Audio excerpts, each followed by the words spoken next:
World Showcase? I did not, but I knew that you would. Okay. You would tell me what to look at. There's really not much, but I can go down that list pretty easy. Hello, everybody, and welcome to Hair of the Dogcast. Hair of the Dogcast is a proud member of the Tokyo Beat Podcast Network. Make sure to check out all the other amazing shows they got on there. And I've already fucked this up. No, you didn't. I was surprised you were actually doing a good job. I know, and then I realized how good I was doing and fumbled the bag. No, you didn't. What bag did you forget? I was going to introduce myself, but I forgot to say we're a podcast about video games and beer, and beer and video games. I'm Tyler. Dude. And it's early in the morning for me. Is it really that early in the morning for you? I am on owl? a very weird sleep schedule lately. I've been up to like 3, 4. I've been sleeping in way too late. All those dates. Sure. Just slinging yourself all around town. Yeah, we'll call it that, sure. Sashaying around. Sashaying, yeah. I am Dylan. I got back from my grandpa's funeral, and I got his cowboy hat, and I forgot to bring it. Well, I'm just happy you have it. Like, you got it, so that's great. Well, I've got the cowboy hat. That's good. And it works on me. And I'm not nervous to wear it out in public because I don't really care anymore, but I think it's a very bold choice. It is. I only know one other man that can pull off a cowboy hat, and that's Joe. People have cowboy hat energy or they don't, and you definitely... I think I might. You can have it. Bit of an outlaw. Okay. I think it's partially you have to just know you have it. Yeah. Like when I was living in Hawaii, people always throw up the Mahalo. The Mahalo. Hang loose. And I didn't do it for the longest time because I didn't feel like I got it. But near the end of my time there, I was like, yeah, I get it. It's like, and okay. It's like a state of mind. It's you a have state to of achieve. And I think you already kind of had the cowboy state of mind. Okay. Yeah. Other people might have to work for it. Well, I mean, I just look good in it. And if my wife is like, hell yeah, I'm like, yeah. Oh, yeah. Yeah, let's do it. Brad, if she won't get embarrassed in public, I won't. Brad, what are you pouring over This there? is also a podcast sometimes about hard seltzers. We were at Eagle Park the other day. They just did their joint fest, so I got one of each of their releases. Oh, wow. Which is great. We have 2 seltzers we're going to open with first. This one is a collaboration with Drecker Brewing. Oh, nice. This is a lemon push pop malt beverage with lemon, coconut, natural and artificial flavors, lemon push pop inspired. The design on that can is fucking awesome. I like it's chunky. It's got like that the Donkey Kong Country fish that's got the light in front of it. The angler, yeah. But it's a seltzer as well. I'm not a big seltzer guy. Well, this is a chunky seltzer. Look at those bubbles. There's like, is there lactose in this? That is weird. It feels creamy, like actually like a push pop. I feel like it's a push pop. It's got sweet. lactose in it then, right? Very sweet. I don't see lactose on here. It's interesting because those bubbles really occur Yeah. like a milkshake IPA. I like that a lot. Yeah. This is like prime sitting on your porch in the middle of summer beer. Which is coming up soon. God, I can't wait. Yeah. Yeah. So, news. We got some news. News. It's time for the news. That was beautiful. Dylan and I are working on it. Don't trudge us yet. The first thing I wanted to talk about, because it makes me laugh, and when I read it in the Discord, it gave me like a genuine belly laugh. Like, okay. From the diaphragm. Is this the delay of Suicide Squad? I was so excited to read that news. Did we not predict that though? I remember us being like, it's not going to happen anytime soon. One of the headlines I read was Suicide Squad kills another release date.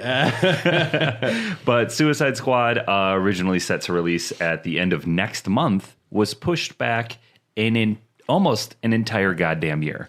Yeah. It is going to be delayed until February of next year, 2024. That's not a real year. Now imagine that. You are a month away from release, and then you decide, like, they really realize, like, this is going to fucking tank if we don't do something to fix this. And they tried to downplay it. They tried to say that, oh, we're just polishing the game. I'm sorry, polishing the game does not take a year when you've already delayed it once and you were a month from release. You know, a turd's a turd. And you can polish it if you want, but the problem is people were upset at the loot box aspects, the whole design of like that looting, shooting, get new weapons for your Harley Quinn. This one's pink. Everybody saw that and nobody wanted it. Yeah. It's not Destiny. We were talking about that the first time we were like this seems really bad. Oh, you can get Captain Boomerang's Nerf-colored gun. This one's a legendary. It's only going to take you 250 hours of grinding or $14.99. Oh, man. That's just not a game I want to play less. And it's such a shame because the Arkham games, the Batman games that Rocksteady made previously are amazing. I had a lot of fun playing those. And it's like you have the blueprint for a good game, just kind of like you have more than a skeleton there. You got the meat, potatoes, the whole nine. Just improve upon it or try to change it a little bit. Don't drive it into the ground. I guess, if anything, I might be cautiously hopeful if they're able to remove all of the offensive stuff in the next year and make a game that makes more sense. Sometimes they focus what a game's about, and it can benefit. Yeah. But I don't have faith. But I guess you have a chance to surprise me if you want to Suicide Squad. Well, I have a theory about this, and I have a theory as to why they might have they might have petitioned to this themselves and then were allowed to. Hogwarts Legacy made so much money that their quota for their earnings, that their earnings call for this quarter is going to be insanely great for WB Games. So they're able to. So they're just like, okay, well, we made what we needed to make. Let's make sure that this product is fine before we send it out. And let's wait till the bad press around it kind of disappears. But on the opposite end of that spectrum, the hype for it, because gamers love hype. I'm not really into it, but Dylan doesn't care about hype, but generally some gamers do. Yeah. And that's what, you can't let something like this fizzle the way they're letting it fizzle. They're going to have to do some real hardcore marketing before this comes out next year. Well, this reminds me of another DC property, The Flash. That movie should have been released a year or two ago. Yeah, it's been shelved. It's been shelved for so long, as well as Aquaman 2, because they want all of the bad press to blow over, and they're finally waited long enough to where I think people are excited for the Flash movie. They refocused it and figured out how to market it. The only thing that Keaton.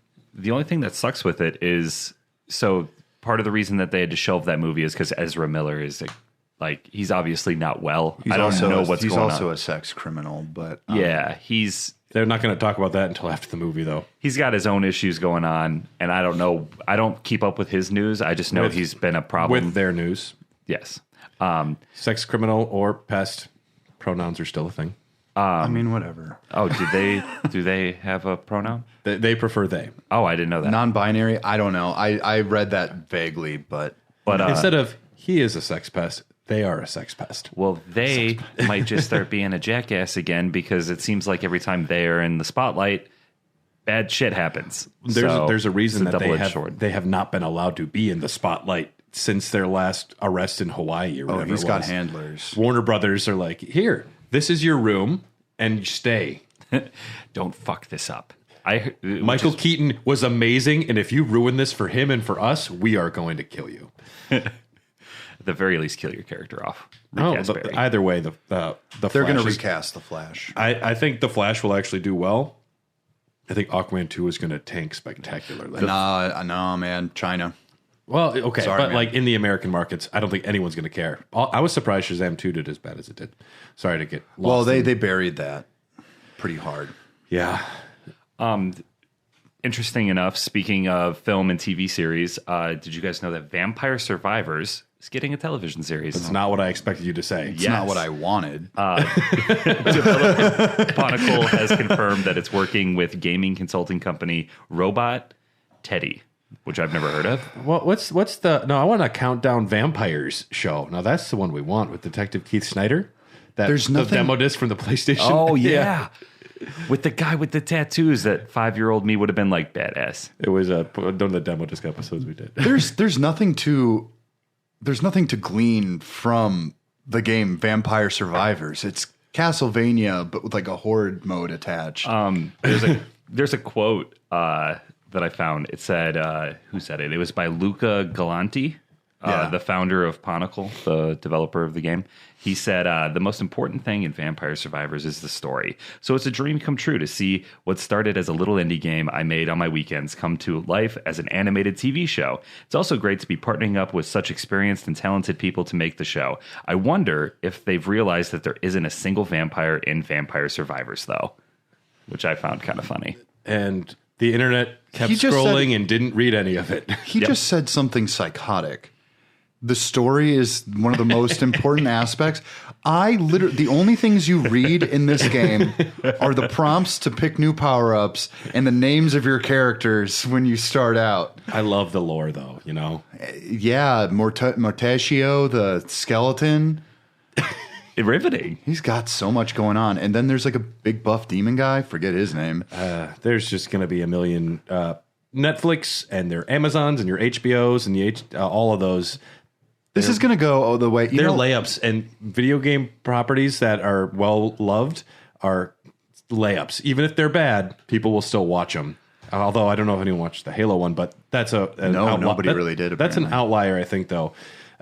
Any well-known franchise, put it out there. With the success of the Last of Us TV show, expect the floodgates to open. People are going to take a different approach to developing video game-inspired content. Yeah. And we'll probably see an uptick of like actual quality content, but I think we're going to see a lot more video game inspired TV shows or derivative Can I bring up a topic while we're talking about video game TV shows? Did either of you watch the Twisted Metal trailer? No. Oh, we're going to talk about it. Okay. Yeah, it's in here. I saw it and I was like, do I have the emotional energy for this right now? And I said no. I watched it. It's like a 45-second trailer, and I was like, man, I don't know. I mean, we'll get to it. Okay. Staying on the movie wave. Yep. Riding the movie wave. Super Mario Brothers, fucking killing it. Yahoo! Holy shit.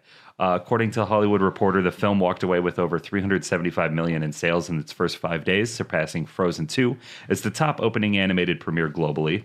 That includes $206 million domestic and $146 million, which was earned over the weekend. Overseas, the film has earned over $173 million. It is now the top opening film of 2023, beating Ant-Man and the Wasp. It's become Illumination's most successful opening and has been the best opening of any video game film adaptation, surpassing Sonic the Hedgehog 2. And it's going to hit $1 billion this weekend. It already has. It has that. The film has the best 5-day premiere ever, a record previously held by Transformers: Revenge of the Fallen. And it had the biggest IMAX opening weekend of all time at 21.6 million. So that's like all of the records. Yep. Mario actually might be good on an IMAX screen. I just watched it the other day.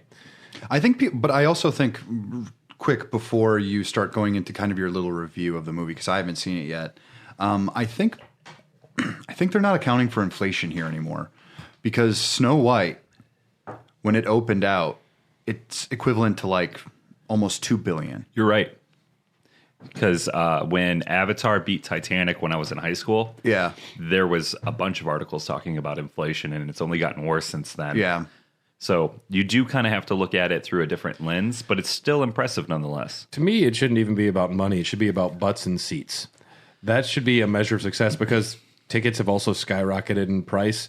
What is it now to see a movie? I saw Evil Dead on maybe? Friday, and 10, it was 12? $16.21 for my ticket. For what? For a ticket. For a ticket to Evil Dead. Oh, Jesus. You might as well buy it at that point. I know, but I also went to some stupid fucking theater. Oh, okay. Okay. It was the Bistroplex at Southridge. That is one of the better theaters, though. Well, but you pay extra, I feel, for the tickets because of all the, like... It was cool. My popcorn got delivered to my seat, but... Yeah. That's cool. But like also good grabbing my own popcorn. I don't like being distracted. No, the by line waiters. was super long. So It is distracting when somebody orders a chicken tender and fries with a beer, and they get it delivered halfway through the film. yeah, because the dude's head kept popping up on the bottom of the screen as he would walk by. Yeah, They should make them robots. Yeah, I won't really give much of a review for the film. I'll say 7 out of 10. Yeah. It was fun and fine. Jack Black was the highlight. Of course. Otherwise, a lot of it was what you expect. Nothing stand out a lot of cool action scenes. I mean, Fred Armisen was also pretty good as Cranky Kong. I like that. Was it fun? Did you have a good time? Were you kind of thrilled? Or were you kind of like... Carly had more fun than I did. Really? To me, I'm like, this is a really good animatic for the opening of a video game. Yeah. It's just, I don't know. What I thought was most interesting was how close the plot was to the 1993 Mario Brothers movie. Yeah, I've heard that. Really? I was like, no way. That would explain why John Leguizamo's so pissed off. John Louisiana. Oh, I'm sorry. John Leguizamo. I did want to John mention... Legume Lover. I am not to be expected to be able to pronounce shit. That's fine. Like, that's my MO. I would We know never. this. I did want to mention one thing about the movie, though. About an hour and a half ago, articles started hitting the web about it.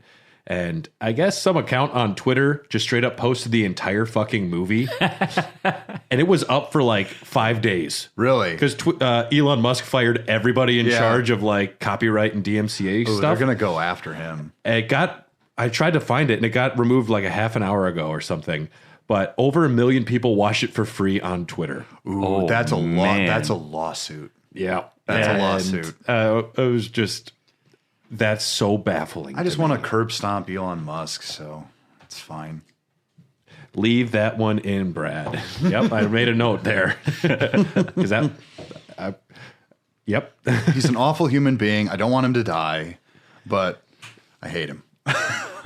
Also, more silver screen news because Twisted Metal is getting a TV show that is going to premiere on Peacock, which means I won't watch it. Fuck you, NBC, for taking The Office off of Netflix, and I'll never forgive you. Well, How do you really feel, though? I will never pay for Peacock. I hate NBC. Anthony Mackie plays John Doe, a smartass delivery driver who delivers things to settlements in a post-apocalyptic world. They dropped a fun little 45-second teaser trailer where he loads 2 shotgun shells into a Mad Max-looking shotgun. okay. Sticks it in the cup holder, and then he throws in Road Mix, a burnt CD that has, I forget the song, but it's... Steal My Sunshine? Yeah, that's it. The best part of the trailer is him cycling through his CD booklet. Yeah. Because I'm like, oh, nostalgia. Yeah, I love So nostalgia. he gets Steal My Sunshine, he drives around, he shoots, he fires his gun, but presumably at nothing, because then we see a wide shot and the world looks post-apocalyptic. And then at the very end of the trailer, we see Sweet Tooth's ice cream truck. Now, I wasn't sure what vibes they would take Sweet Tooth in, and I got straight up Leatherface vibes. Yes, because Sweet Tooth is played by the wrestler Samoa Joe, but will be voiced by Will Arnett, which is bizarre. Yeah, that's really weird. Will Arnett is the voice? Well, I have zero faith in what's happening with this show, and I will watch the first half an hour with an open mind. I haven't seen the trailer yet. Is it really that bad? Do the visuals look fun? My whole problem is Anthony Mackie. I think he's a low-rent Will Smith for the modern era. I don't disagree. He doesn't have the charisma to lead a show. He's fine as Falcon, and I liked him in Falcon Winter Soldier because he is part of an ensemble, but to be the lead of a Twisted Metal show seems odd. Well, he's the new Captain America too, and I don't know if he can carry that. That's why Marvel these days they pull out the stops and they're like, we have this actor and this actor and this actor. It's never just Brie Larson. It's Brie Larson plus Kamala Khan and Photon. Yeah. I agree with you. I think he is. Sure. He's great value Will Smith for the next generation. Yeah, he's just an affable, approachable, in the industry terms, this is not how I feel, but it's just like, and he's just like, he has the look, he has a similar energy, he's like a placeholder kind of scenario. And I'm not trying to knock him at all. I do enjoy his work, but I do agree with what you said. One of the issues I had too, with just the promo image the day before the trailer came out, was Twisted Metal. It looked like the original Suicide Squad movie font. Like it was all pink and like Twisted Metal should be gritty, paint it black, dark. I want it dark as fuck. I don't want it, the colors muted. I don't want it to be bright Suicide Squad like the first Will Smith one. But I opened another seltzer for us. This one's a collaboration with Brewing Project. This is a Bushwhacker-inspired malt beverage with coffee, cacao nibs, vanilla, coconut, nutmeg, and rum flavoring. Oh, yeah. Another beautiful can. It's lovely. Yeah. I love the artwork they have on all of these Joint Fest cans. Bushwhacker. I don't know what a bushwhacker is. Smells great. Wow, that's Not what I expected. yeah. Smells like a coffee drink. Whoa. Ooh, that is way too much coconut for me. Too much coconut, but otherwise I like it. No, I like that coconut. I hate coconut. You can see Well, the I don't hate coconut. You can see the little coconut nibs hanging on the edge. They're living on the edge. They truly are. Yeah, Twisted Metal looks weird. The tone from early reviews that I read for people that have seen it, because it's supposed to go live in July, is a action comedy, which is not the tone I would go for a Twisted Metal. I think that might be the series. way to go. Because you can only take this shit so seriously. That is Because true. think about it.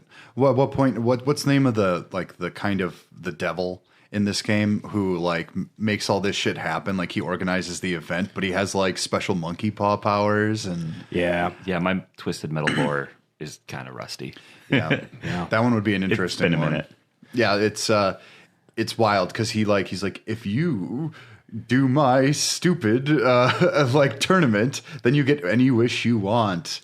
That's like the plot. And then everyone has their own wish at the end of it. And then like a Street Fighter or whatever, you see like a screen of them like getting their wish. And it's usually like a Twilight Zone type of thing that happens to them. Oh, shit.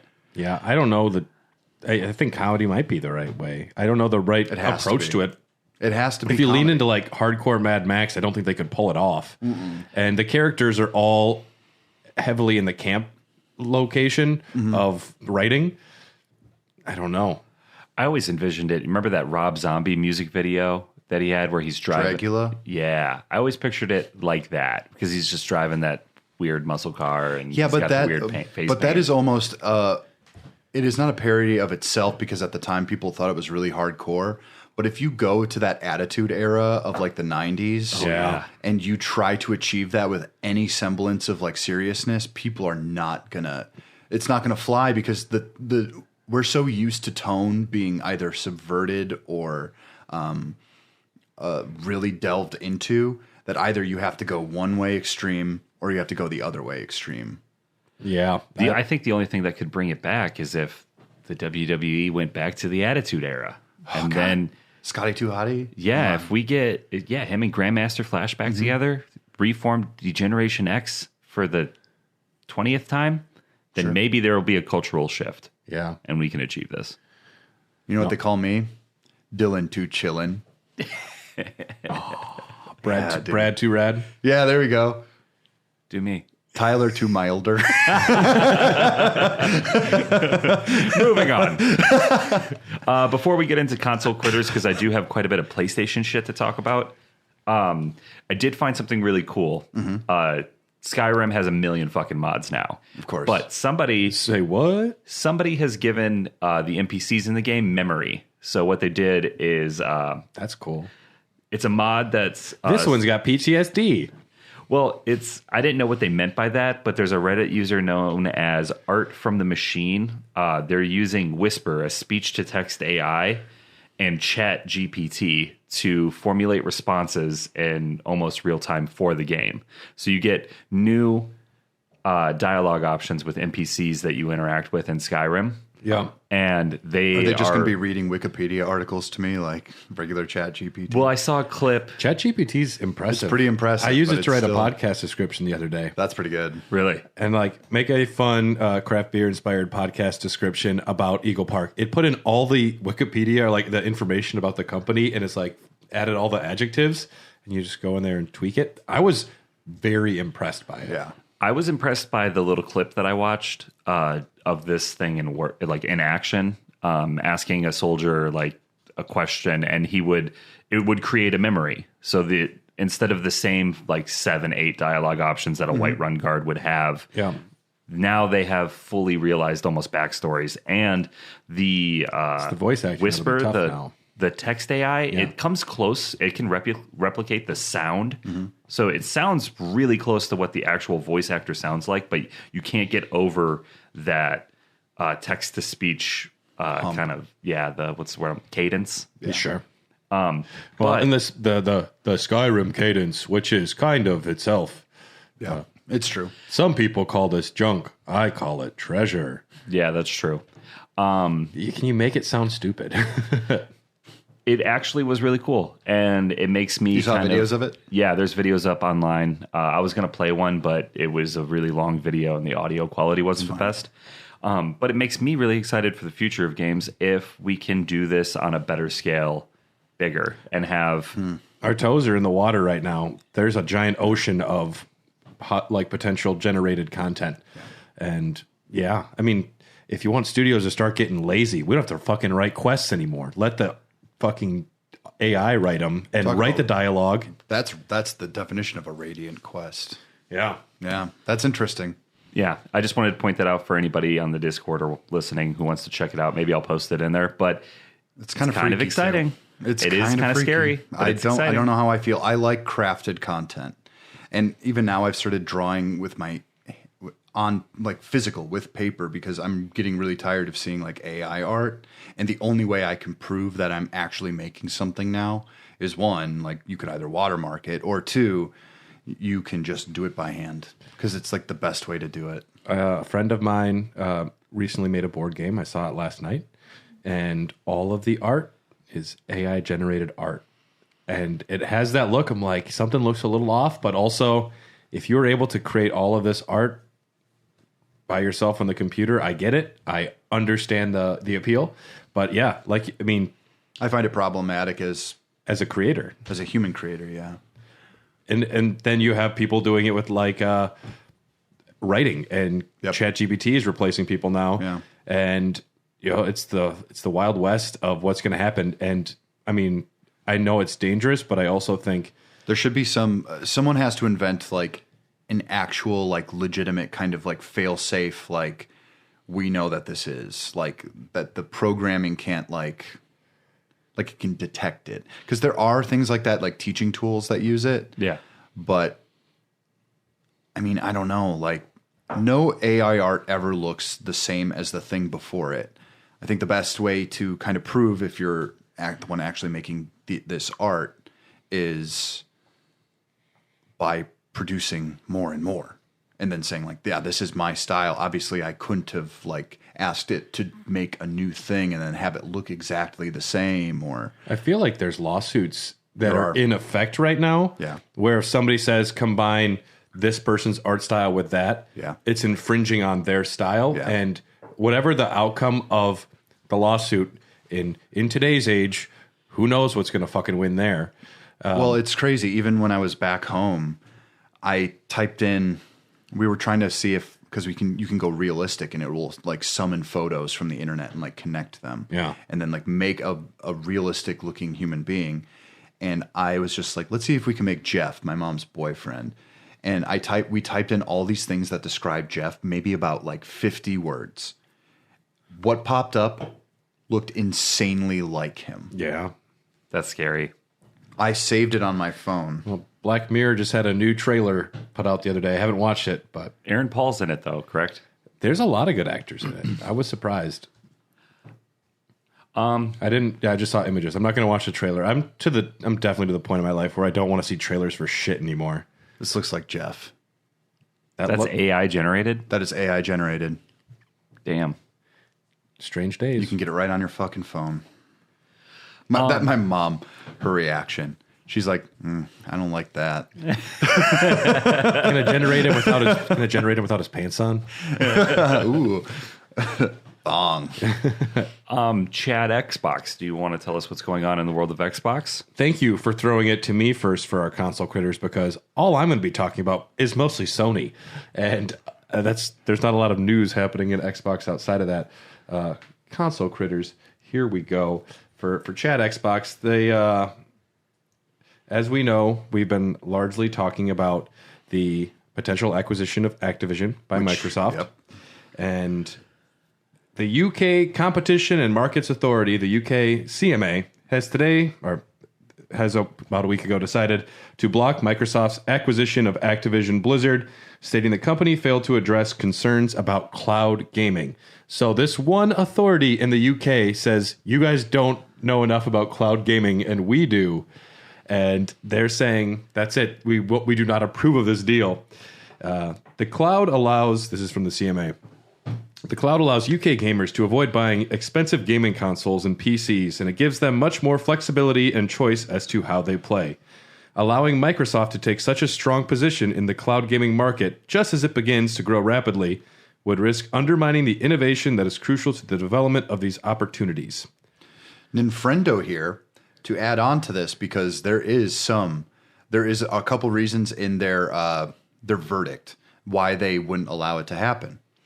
And they literally said, well, Call of Duty can't run on Switch. You're trying to prove that you're being like third party about this and whatever. And they're like, there is no reason to believe that the Switch will ever have a Call of Duty on it. I would have been curious. I don't know what's going to happen to see what the solution would have been. At this point, though, with this struck down, I guess Activision would even have to try and get it on the Switch. No. The deal would have been, if this went through, they would do it. And they also said accepting Microsoft's remedy would inevitably require some degree of regulatory oversight by the CMA.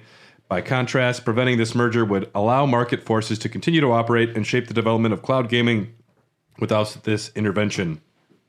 So they're pretty much citing cloud gaming and the fact that Microsoft would have bigger control over how people use cloud gaming. Yeah.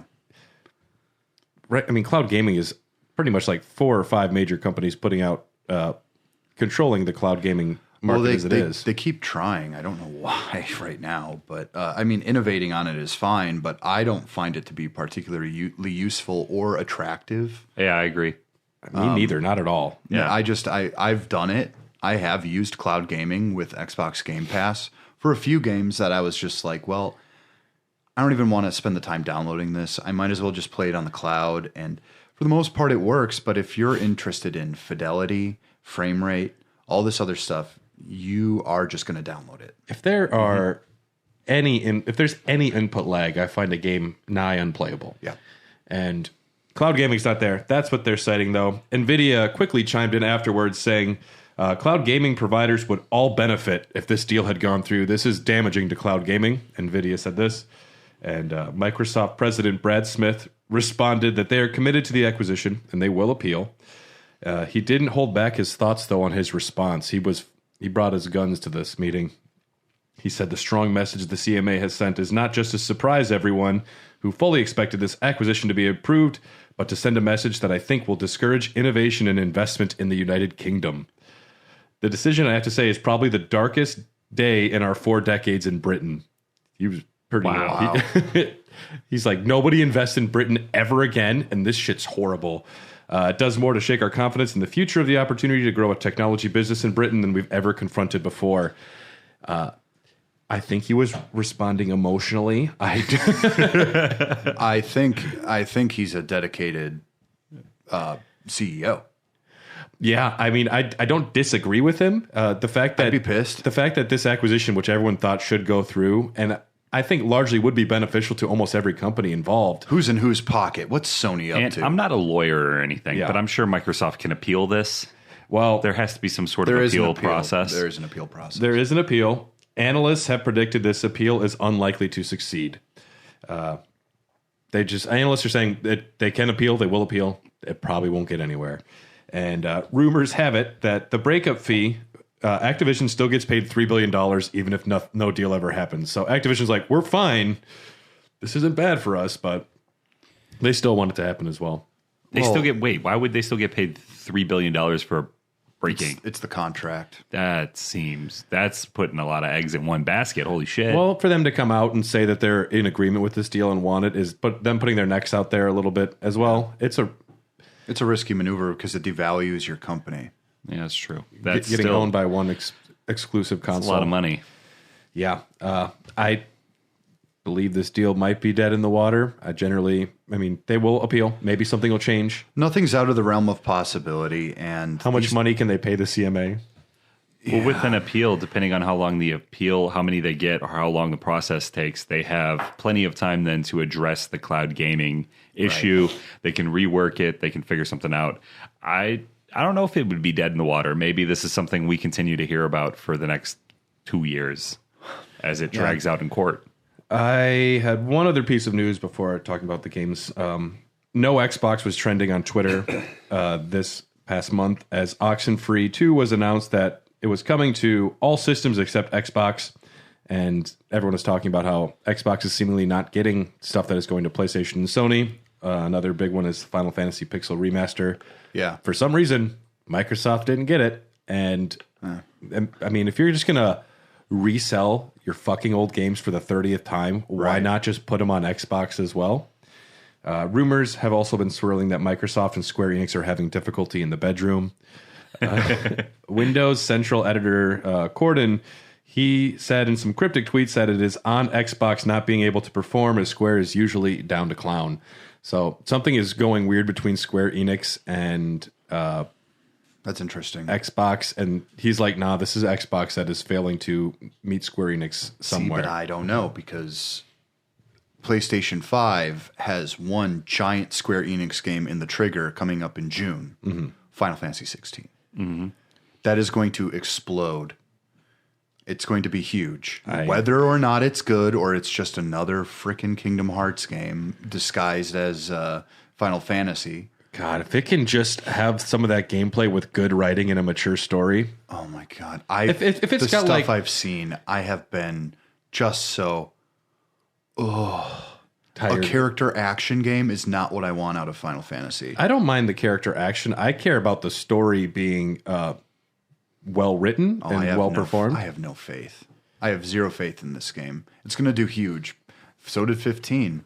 But 15 actually had decent writing for the most part. 15 was such a weird experience. Yeah. That I look back on it fondly just because it was so out of left field from what I expected it to be. Yeah. Not a huge fan of the combat system. Much more prefer the turn-based, if you ask me. Yeah. But the epic road trip simulator fighting demons, sign me up. That was fucking awesome. First time I saw the camping cinematics, and they were just like essentially doing commercials. Yeah. I was pretty uncomfortable with that. The Chocobo music, though. That shit was wild. Just being able to play different Final Fantasy songs in your car made me pretty excited. That was cool, too. Or there was one market you would go to that had a nice little jingle, and I was like, I want this as my fucking ringtone. Yeah. I like the roadside soothing. diners. It's just something, it's like this weird blend of fantasy and like modern reality. And it gives me anime food vibes. When you Yeah. watch an anime and they make food, it always looks like the best fucking food ever. Yeah. And then in Final Fantasy, the roadside diners, I was like, they captured it. It's like video game form. You can, Honestly, you can they made- smell it and Yeah, I feel was the like, heat and the that smoke. makes me hungry. Honestly, it reminds me more of this idea that it's kind of like a world simulator in the way that Yakuza is. I've never The way thought you of get it like like that. food and health items, and it's more about like vibes than actual like anything else. Like the Yeah. combat, maybe, but I played 15 for like a good 5 hours, and it just did not put its hooks in me. yeah, I I finished tried. it out. It took a long time. It took a really long time for it to grab me. I started wondering when really interesting story beats were going to happen. Same. 'Cause, yeah, none of it really does, but Coming to Games with Gold this month for Xbox. Nice. Available on the 1st, we have Star Wars Episode 1 Racer. nice. Fuck yeah. We don't need to talk about this one. You want to play as Ben Quadraro? This is your game. Go get it. This is your chance.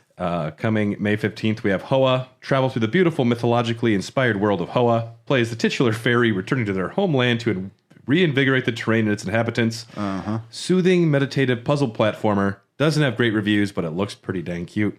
I almost got that on the Switch once. If the rankings were higher, if it was rated higher, I'd probably be more interested because it looks nice. But It does look nice. removed from Game Pass in April. Life is Strange, Tetris Effect Connected, NHL 2021, Destroy All Humans, Dragon Quest Builders 2. Destroy all humans? Destroy All Humans was removed. Oh, fuck. Bugsnax and that they were removed. Added recently, ones that are added as of now. Goat Simulator, Loop Hero, Ghostwire Tokyo, NHL 23, Everspace 2, Minecraft Legends, Coffee Talk 2, Cassette Beasts, Blaze Blue Cross Tag Battle, The Last Case of Benedict Fox, and added out as of yesterday, when this comes out, Redfall will be available. I heard Cassette Heroes is pretty good. Cassette Beasts? Cassette Beasts. Yeah. I haven't looked into that one. But I heard a few recommendations from people. Yeah. Reddit seems to be talking quite a bit.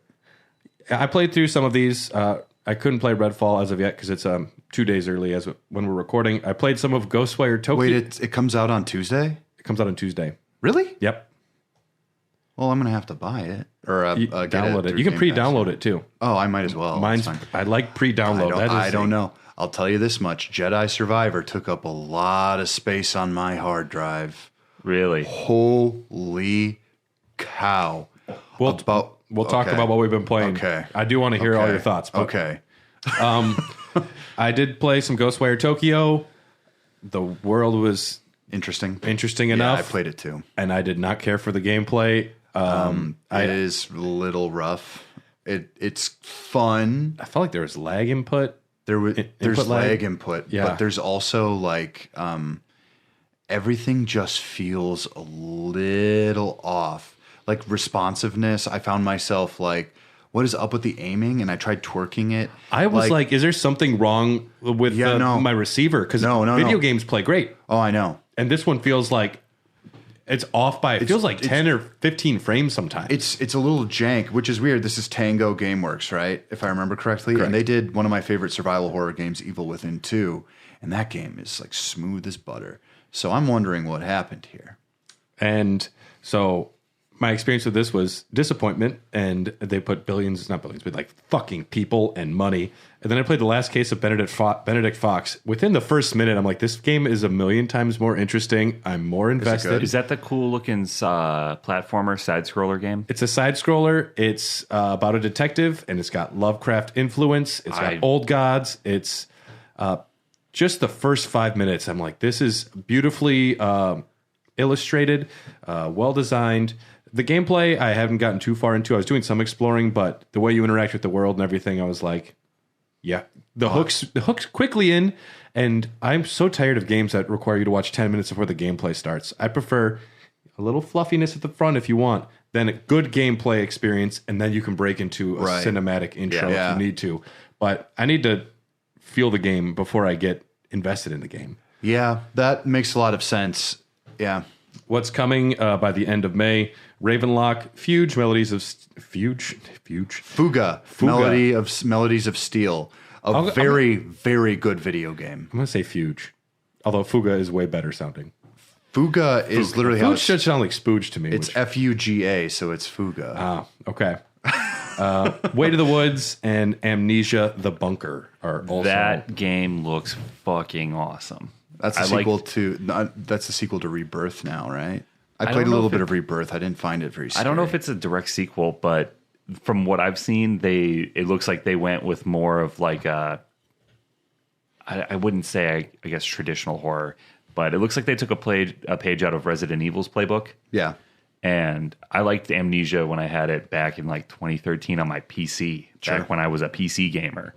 And dude, I was a PC gamer in like kindergarten, a lot of Oregon Trail. A lot of Freddy Fish, probably. Dude, so good. There's this constellation game where you had to like make constellations. Shit was hot. It was pretty good. But my pick for the Xbox Game Pass Game of the Month, check out Last Case of Benedict Fox. I will actually check that out. I thought it was pretty great. Loop Hero looked interesting. Didn't have a chance to play it. But we're going to take a quick break to hear from another amazing show from the Tokyo Beat Podcast Network, and we'll be right back.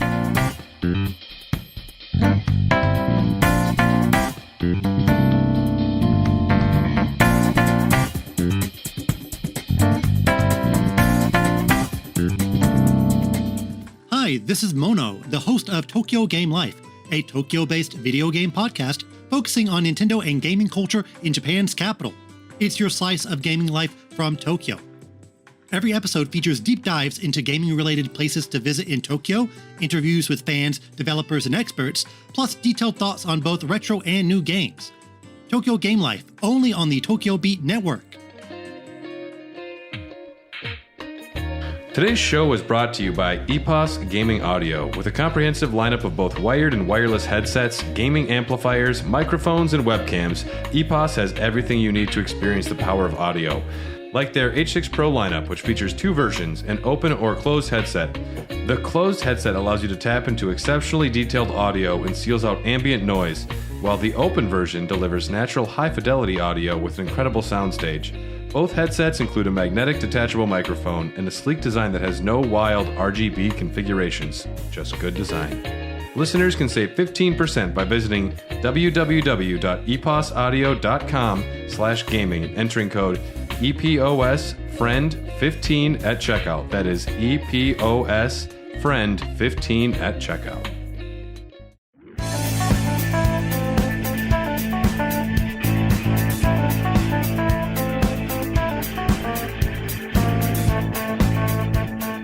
All right, Brad, before we kick it over to Ninfrendo, what are we drinking? This looks like a stoned-ass giraffe on this can. Yeah, dude. It's called Lager. It's a collaboration with Milwaukee Brewing. So this would, and it says you must be this high to ride. So this is definitely a marijuana theme. It was for Joint Fest, so it makes sense. Yeah. And this is brewed in collaboration. Since Eagle Park also owns Milwaukee Brewing, so It's kinda weird. It's like Obama giving himself an award. Yeah. Yep. But it's a lager brewed with corn. Pretty straightforward, 3.8%, and I do like a corn lager. So. I like that it's just named lager because it's easy for stoned people to just know where they're going and what they're buying. I can always appreciate that. Nice, crisp, refreshing. I'm unfortunately getting some of that seltzer flavor out of this glass still. That tastes amazing. That's perfect. That's pretty good. I see what you did there. You see that? Yeah. The smell is so interesting. Is that the corn? It's got to be. It's weird. It's like fruity on the nose. I'm getting some of the. There's like a fructose. I'm getting some of the seltzer smells in my glass. At least I tried to wash these out. But No, I'm not getting that. the corn is amazing though. That's it. I don't think I've tasted a lager like this ever. I can't compare it to anything. It's clean and crisp. Yeah, not bad. I should really start making a master list of the beers we drink. I think that might be my task going forward. I wouldn't mind. Yeah, that's a good idea. I mean, if you want to do it, I encourage you. I mean, I'll just write them down every time. I can just get a little book. And before we go further, we did want to call out the amazing new headsets that the Tokyo Beat Podcast Network sent us from EPOS Audio, the H6 Pro headphones, microphones. Fucking great. It's my first time using them. I think they're fantastic. Yeah, very comfortable. They fit my gigantic ass head. Yeah, me too. And I got speaking big head. of fitting, we were also sent 3 XXL t-shirts. Yes, They they super fit. That's are what they I call trying to it. say something about podcasters? I don't know, but we're all wearing them and they are nice. They're comfy. Yeah. Carly crawled in here the other day. Yeah, exactly. See if you can both fit. Yeah. And also a really nice hoodie that I'm stealing. So Yeah. yeah, I shouldn't say stealing. You're just giving it to me, but If Tyler wanted to fight you for it, Nah. nah. then it's yours. He's already got a nice tie-dye one. Yeah. But the thing is, we all love the Ninfrendo so much. He's our favorite of the console critters. Yeah. Tyler, look like you're going to try and make a point that we're like, no, okay. No, we all know Spartacus is He's least favorite. he's the underdog. Chad Xbox is the most egotistical, though. So, starting out, there was an Indie World showcase. And the first thing I have to say before even starting to go down the list of what might have been interesting and what wasn't is they have to get different presenters. This woman's the guy was fine, but the woman, I was like, you could not sound more disingenuous talking about these video games. In fact, I would like to pause right here and I would like you guys to hear some of her talking on this because it is the most egregious. And I'm sorry to whoever this is, but I just could not stand it. I put on captions. I had to stop. Did you just mute it? And you have a high tolerance for bullshit. Yeah. I do, but it felt like I was being talked down to. I'm really excited to hear this. It's okay. We'll see if she's right at the top. She talks throughout the whole thing. Okay.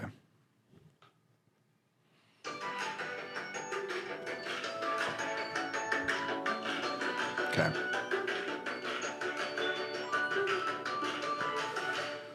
Hello, everyone. Welcome to Indie World. I'm Amber. And I'm Andrew. We're excited to share some upcoming indie games coming to the Nintendo Switch system. Let's get this show on the road.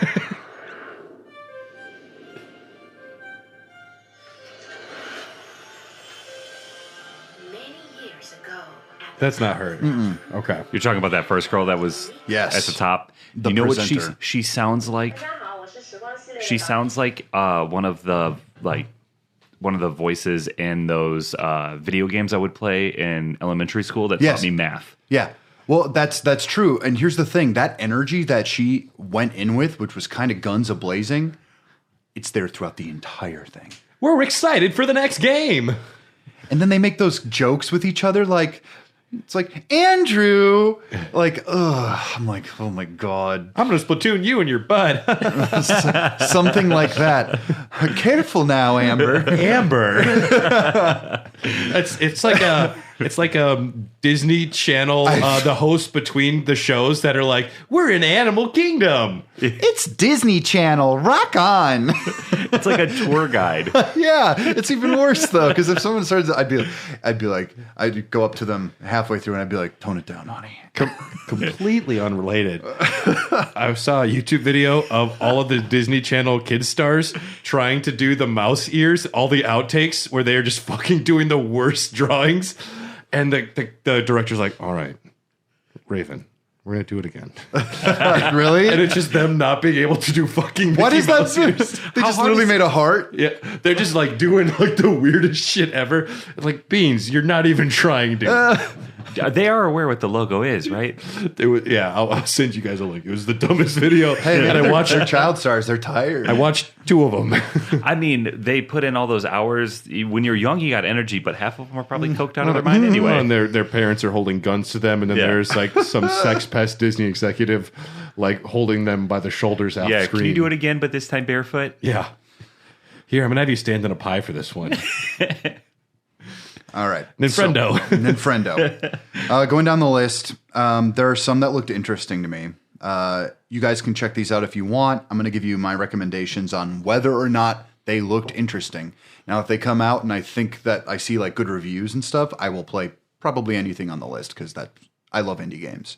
But starting out, we have Mineko's Night Market, which kind of seems like a hybrid like Animal Crossing thing with like a mix of like Japanese folklore. That was the first trailer you saw there. Yeah. And I actually think it looks pretty cool. It's got like interesting elements. It's a little dark, even with the cutesy art style. I will probably play it. My Time at Sandrock, a sequel to My Time at Portia. Portia?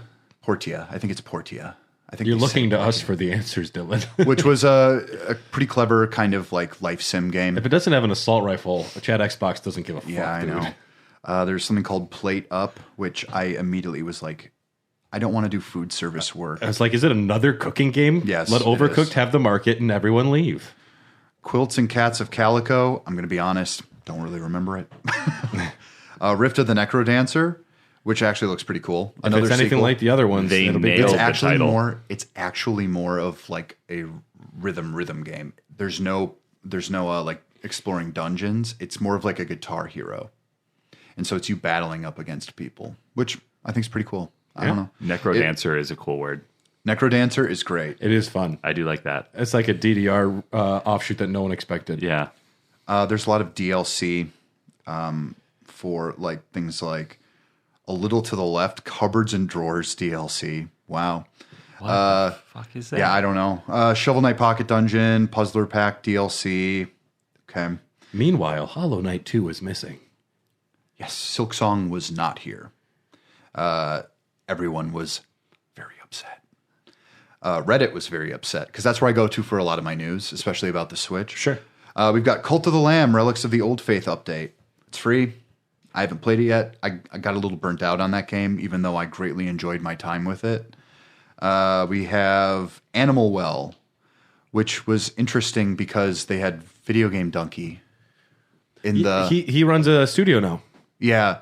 So the developer they did a little like pre-commercial with him where Donkey was trying to jump on stones over water. It was weird. I love Donkey. I'm excited fine. to see his first game come out because he has, I believe, good taste in games. Yes. Animal Well does look interesting, by the way. Yeah. It's a pretty simplistic platformer, but I think that if you make a video game and it's tight, look at Celeste, that can carry you a long way. So I'm hoping that it's good. Crime O'Clock, it's kind of like a Where's Waldo. And you have to like spot things on a map. Dylan, you looked exhausted when you mentioned that. Tesla Grad 2, never played Tesla Grad 1. It's an Elon Musk college simulator. No, it's it's an adventure game, kind of. It looks fine. Yeah, and then they had a release for Shadows Over Loathing, a sequel to West of Loathing. This one takes place in the Prohibition era, and it's got like Cthulhu mythology, and it's supposed to be very funny. That sounds like it's down my alley. And it's all stick figures, and they do funny stuff, and I've never laughed harder at a video game than West of Loathing, so Cool. I'm putting my money in on that. Blasphemous 2, a Metroidvania Dark Souls clone. That's the best way I can describe it. It's like a Hollow Knight clone almost. But worse. Not as nearly as good. My time for Metroidvanias is limited. I can't put all of my like. There's just so many Metroidvanias I can care about. Yeah. And if it's not the top of the top, It's not. It's hard for me to give a fuck. The art style is interesting, but the way they try to almost lean into this like church mythology and like there's interesting elements to it. At one point you fight a giant baby. Been there. Yeah, I kind of We did played too. Village. Yeah. Blasphemous 2, maybe it's better than the first. Maybe I'll actually be interested. Oxenfree 2, Lost Signals, 12th of July, 2023. That's coming out. I feel like crying over here on my Xbox. I thought Oxenfree 1 was very good. So I'm going to give this a shot. Paper Trail, don't remember it. Little Kitty, Big City. Damn it. I was going to write a children's book, that exact title, and someone beat me to it. But it's coming out in 2024, so I don't know. I watched a bit of it, and I said to myself, oh, this isn't for me. Chance of Sinar. I like it when it just sounds like somebody had a bunch of syllables on the wall and they threw darts at them. Yep. I like these kinds of games where it's just a weird, trippy art style. If they make the gameplay interesting, I'll play it. Then we have Brotato. Brotato. Which I'm actually pretty interested in playing. I've heard some good things from like Griffin McElroy. Oh, Griffin, yeah. Yeah, so I might like give this a Griffin. shot. Who's Griffin McElroy? But my brother, and me. It's a podcast. The Adventure Zone. Okay. Yeah, Yeah. Cool. and they're pretty heavy gamers. They used to work for Polygon. If that gives you any. Heavy gamers. They could Yeah, fit they in these did shirts the maybe. what was the name of that series where they made all the fucked up looking characters? Monster Factory. Oh, Monster Factory. Yeah, Yeah, that's good. hilarious. It's a good time. They're funny Yeah. people. They make ugly people in games. It's hilarious. I'll play Brotato probably at some point. Escape Academy, the complete edition. Thank God. Okay, I've been great, playing yeah. this incomplete mess. Five Nights at Freddy's Security Breach, which is just a port of a game that has existed for a little bit. And I'll watch the movie, I guess. Bomb Rush Cyberpunk. I immediately fast forwarded after hearing the title. It doesn't sound like something that's real. And there weren't any bombshells here. There weren't any like standouts that made me feel like It didn't I cut to was- black and then Silk Song came on. No, That would have been a bombshell. it wouldn't have been a bombshell because everyone was expecting it. Kentucky Route 02. Ooh, that's going to take them way longer. Yeah, I mean that part of it was fine. Mostly, it was a bit of a headache. I actually did get a headache from this woman's voice alone. And you put it onto subtitles. The headache lasted. I'm going to tell you that much. What's your pick out of the indie showcase? I don't know. I know I'm going to like Brotato. It's just a game I know I'm going to like right away. It's fine. I appreciate it because now I have another term to call my male coworkers that are a little more than acquaintances, but not quite friends yet. Or if you forget someone's name, that's a man. Yep. Yeah. What up, Brotato? And lastly, the file size for Tears of the Kingdom has been revealed. Bum, ba-da-da, bum, bum, bum, bum. Approximately 15.9 gigabytes. What Nintendo can fucking cram onto those small games Yes, is they insane. can. That is called optimization. We got a Star Wars game. We're gonna need a 200 gigabyte update. We also have estimates and from the previews of how it runs. 30 FPS and remains 1080p docked, exactly like Breath of the Wild. Okay. There is slowdown apparently when using the Ultra Hand, which is the name of the hand that you get. That's the most spoiler thing I will say, because I've seen a lot more, obviously. But apparently there are some pretty significant dips. And considering the fact that it's running on essentially an Android phone's graphic chip, I think that's pretty okay. I will never play it handheld. Neither will I. Yep. So Yeah. I play my Switch mostly handheld. Yeah. But I have the OLED screen, and that thing is just so that's beautiful. way It's better. very nice to look But at. you're going to get yourself a 780 resolution on handheld. From what I've seen, some people that have been able to play the game for a couple hours, different personalities, they've all been glowing about the game. And when I think about video games I want to play soon, there's this giant Zelda-shaped shadow in the distance that is coming, and it's going to just pummel me to a submission, and I won't get to do anything with my life outside of Zelda for a while. Yep. I'm terrified and looking forward to it. You could squeeze out Fallen Order in the wait. It's not a super long game. Well, I have something I want to mention with Spartacus as far as what we've been playing, but I'm in the middle of a game right now. Cool. Anything else from the Nintendo? I didn't catch on a lot. I did mention that the Competitions and Market Authority said that, like, we don't believe that the Switch can handle these video games that you're talking about. You're not going to make specific versions for the Switch. It can't handle Kingdom Hearts. You want to put Call of Duty on there? Yeah, that's actually probably what they cited. He's like, I've been trying to beat Zemnis for 2 days now on this cloud gaming. And you're saying they're going to get Hitler on there? Come on. Are we ready for Spartacus? Yeah, absolutely. All right, let's do this. So the free games for May have been announced, and they're always a little bit underwhelming. They're never really like exactly scratching the itch I want, but we got Grid Legends, a 2022 race title from Codemasters. It has several different game modes. There's a documentary style live action story mode, whatever the fuck that means. It also has a career mode and 22 player multiplayer. That's fun. It's got pretty good reviews. I'm not a big racing game dude, so I mean, I'll put it in my library, but I doubt I ever play it. Yeah. Man, I drive for a living, and it's less appealing to, even when you're doing races, to just be like, yeah, but this is like a car, man. I get it. It's a car. We get it. Give me like hypergalactic like ships. That's cool. Give me some Jet Moto. And We the also have F-Zero. Chivalry 2, a large-scale 64-player medieval battle game. That's fun. Players can choose from 12 different classes. The cool thing about this is PlayStation 5 versions of the game will run in 4K at 60 frames per second. So that's pretty nice for a free game. Lovely. That I played For Honor for a long time. Yeah. So this is first person.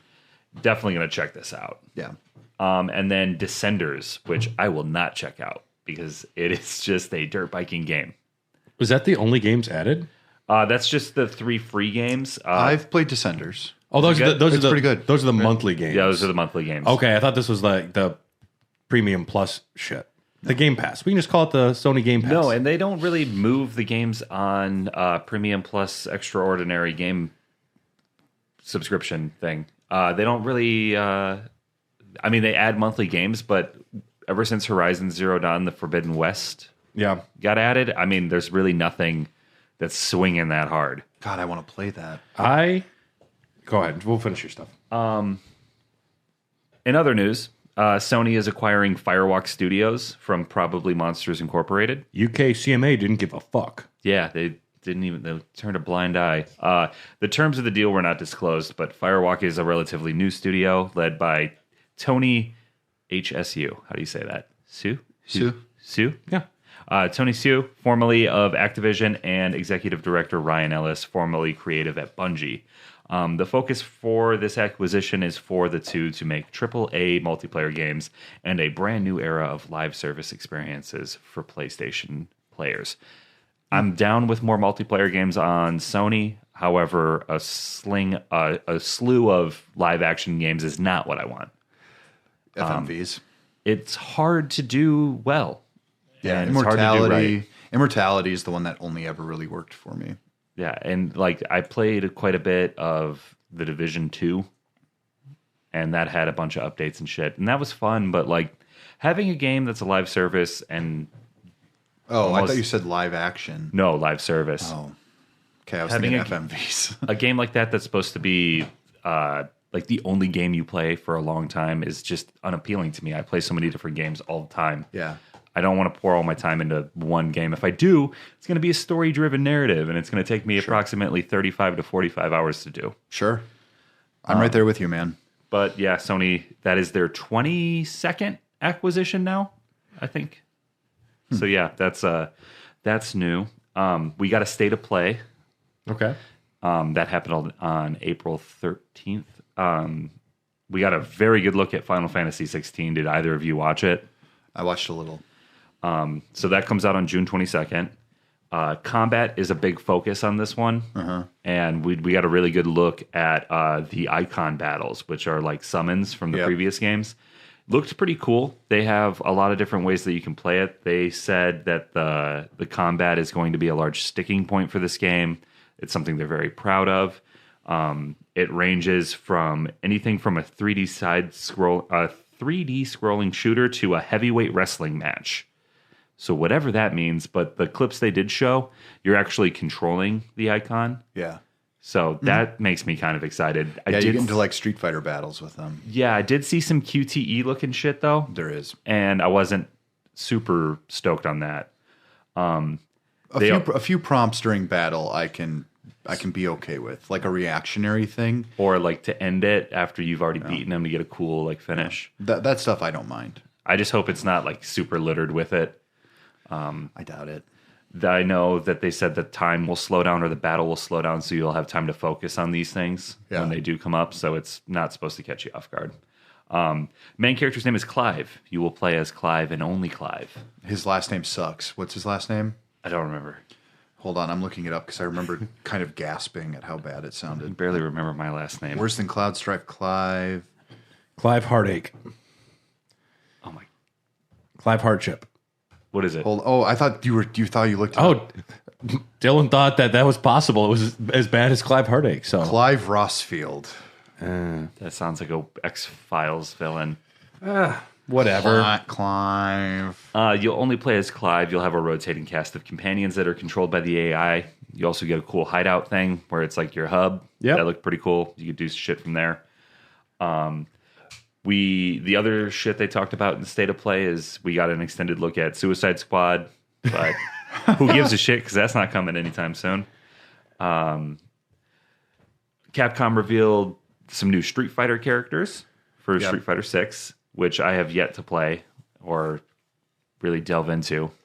It's not out yet. Well, Spoiler warning for the Street Fighter episode next week, which is part of our complete series study.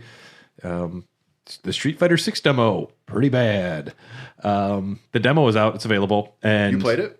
Man, it's like if somebody took Dragon Ball Xenoverse and made it into a Street Fighter game. Is kind of how I heard okay things about it. The gameplay. The fighting is fine. Yeah. The exploring the universe and getting into fights with people, wonky. it just looks stupid. And you know what I don't need in a Street Fighter game? Platforming and exploration. I'm kind of into it. If you go study under Ken Masters, you can learn how to do the Shoryuken, or no, like the flying kick, and you use it to get to different areas of the map to get more loot boxes. Oh shit, really? And I was like, that's kind of okay. Well, I'd be curious to have you play it. How long is the beta up for? The demo is just available. It's just a demo? Yeah. Okay, I'll play it. we also got a new trailer for Baldur's Gate 3 and a release date August 31st. I've heard from multiple people who know me fairly well that say I would like the Baldur's Gate games, and I have just never given them. They are hard to go back to. If I could be Play Divinity and Divinity 2, and you'll know if you'll like the new Baldur's Gate. If I was filthy rich and able to retire, I would get a dope-ass PC set up in a room, and I would play all these great games that I think I would love. I don't have time to jump into a Baldur's Gate at this point in my life. They're not that hard to get into. But I got Tears of the Kingdom and 20 other big games that I got sitting on my lap. Man, I'm in the middle of one. There's a few games that I have downloaded right now that I can't wait to play. Honestly, yeah. I'm blue balling myself for a couple games, waiting for... they came out with so many good games. Yeah. Resident Evil 4 will have Mercenaries mode. Oh, whatever. I never played that in the original, but spoiler alert for what I've been playing. We'll talk about that later. I liked Mercenaries in 7 and 8 enough. It's like if you have more of an itch and you finish the game, it has enough to keep me there for 3 or 4 more hours. They probably put too much time and effort into it, but for me, I'm like, oh, it's fine if I don't have to pay extra. Yes, that's okay. We got a new launch trailer for Destiny 2's Lightfall. I don't play Destiny, but I know people are freaking out over it, and that was pretty cool. It makes me kind of wish that I had friends who played it so that I could go and actually experience it the way that it's supposed to be. I have at least 2 fairly good friends that I know play Destiny 2 often. So if you wanted to, I could hook you up. I'd have to get the game, which I think I own. No, I own it on the PlayStation and the Xbox. It was free at some point, but then they're like, yeah, but all the expansions. you need to get the Crow's Master expansion, $30. I'm like, if you bought all of the Destiny games and the expansions that came out, it's probably like a $300 you put into it. Well, at this point. they chunk them together after a certain period of time. So Destiny 2 becomes like Destiny with Forspoken and the next one, and then the new one. So like, they're not like you have to have all of these separate components anymore. They, after a while, because they let the newer players pay for it essentially, and then fuck them over when it just becomes free. And like, hey, new players, you automatically get upgraded and you get to skip the 30 hours of bullshit that they had to do. Yeah. Well, you still have to do the main story of Destiny 2, which is boring, but better than the main story of Destiny 1. oh, yeah. That's like, ooh, this is a better pile of garbage. Yeah. They also announced like 5 different PSVR games that are coming. My eyes kind of glaze over when we hit that portion of anything. Especially after they've mentioned the VR2 is not doing well. Yeah, it's heading to more retailers now, so they're hoping that numbers pick up. But despite all that, PlayStation sales have actually been through the roof. Now that it is readily accessible, you can find them in the wild. I get tremendous satisfaction from looking at posts on Reddit of scalpers trying to sell them for dirt cheap. And if you are somebody who needs a PlayStation 5, that could almost get me there, yeah. Do not buy the scalpers one, though, because the warranty on them is probably over. Dead. Every store that I've been in the last 2 or 3 weeks has had PS5s and Series X's. And that's God of War, with the God of War Ragnarok bundle. Which is a great bundle. Yeah, that's what my little brother got. I was about to buy it. Yeah, Sony's been selling PlayStation 5s like gangbusters. According to reports, they sold from January to March 6.3 million units, which apparently is the most consoles that any company has ever shipped in that chunk of time, in that quarter, which is pretty cool. They have sold 38.4 million to date. And that's a lot. With Spider-Man 2 coming out soon, those numbers are going to go up even more because that game is highly anticipated. They said it's coming out this year, but they won't give us a release date. But I'm really looking forward to that, and you can expect the numbers to bump up. I'm sure they'll do some sort of bundle when that comes out. Absolutely. But they're looking to sell 25 million this year alone. That's their benchmark. They'll hit it. So they're already on a really good trajectory for it. But that is basically all that's new in the Sony world. Nice. Well, I had something I wanted to mention about Sony World, and we can just kind of transition right into what we've been playing with this. Sure. I wanted to play Ultra Street Fighter 4, Ultra Super Street Fighter 4 HD Turbo XX Edition, whatever the fuck they call them. Actually, I think it's just Ultra Street Fighter 4, but I saw that it was available on PlayStation Premium Plus, and I saw the offer was $28 for the next 180 days. And I said, that's a good deal, because they want people subscribe, forget to cancel it, and then it's like $120 for a year. But $25 to have 180 days of that service, I'm like, that's a good deal. So I got it, and I was able to go back through all of the Spartacus library, and I downloaded a bunch of games. And I have Horizon Forbidden West, and now that I own it, my desire to play it has jumped tremendously. That's a game that I wouldn't spend money on, but I would probably put 60 hours in and love. Yeah. I haven't played it yet. Have you we've all played the first one, right? I never beat it. I never lose, beat it either. I lose the plot at a certain The point. plot gets lost. But I rather enjoyed, even though the plot gets lost, I rather enjoyed the gameplay of the first one. I'm excited for that. But as far as what I have been playing, all the Street Fighter games are pretty much available on Spartacus. I also got the Anniversary Collection on the PS4, so I've played through 1, 2, Alpha, 2, 3, 3, 2, 3, 4, and 5. Yeah. And I don't have much I want to say about those yet. But the game that I did want to mention, I have been playing Stray, which, the benefit of these Game Passes and your Spartacuses are games like Stray that I probably would never buy unless I saw it for $15 on sale on Amazon or something. And I put it on because Carly was just kind of on the couch in the living room. And I'm like, this is a game I know Carly would like to watch, not even to play. And have either of you played Stray? I have played a little on the Steam Deck. I played for a couple hours. And the movement of the cats is Awesome. It's just entrancing. I know. And the fact that The robot people are so cool. a dedicated meow button does the same thing for me that a dedicated honk button in the Untitled Goose Game does. Yeah. And they're so nice. Even in cutscenes where there's things happening, I can hit meow. And Like, huh? it's a game that is not based on game. I mean, it's not based on difficulty, I should say. The gameplay is fun. Just moving your cat and you can jump up, jump down. It's a walking simulator with a cat. Yep. And the robots are cute. And when I rub up to one and their face turns into a heart, that makes me happy in every way. That's all great.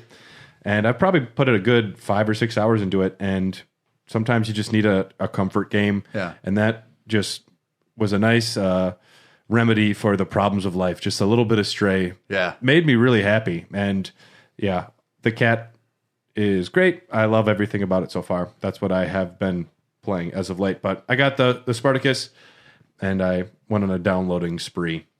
You might as well.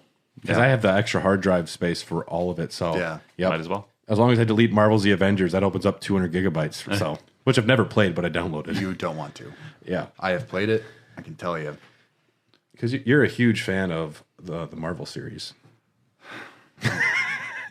That was a long time ago. Before the fall.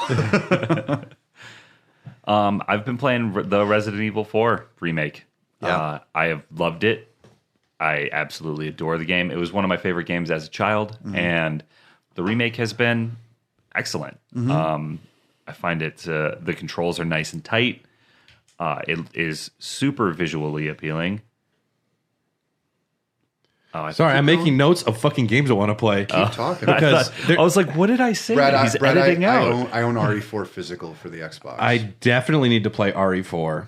And you're going to mention the next game I want to play. But No, but it's fantastic. The sound, I'm not going to go into like super great detail. If you liked the first one and you wanted This is a game for headphones. Yeah, oh my god, yeah. I got the Pulse 3D Tokyo Beat Sony ones. nice. And it is genuinely unnerving at times because I'll hear an enemy behind me before I can see them. Well, I have 5.1 surround sound set up.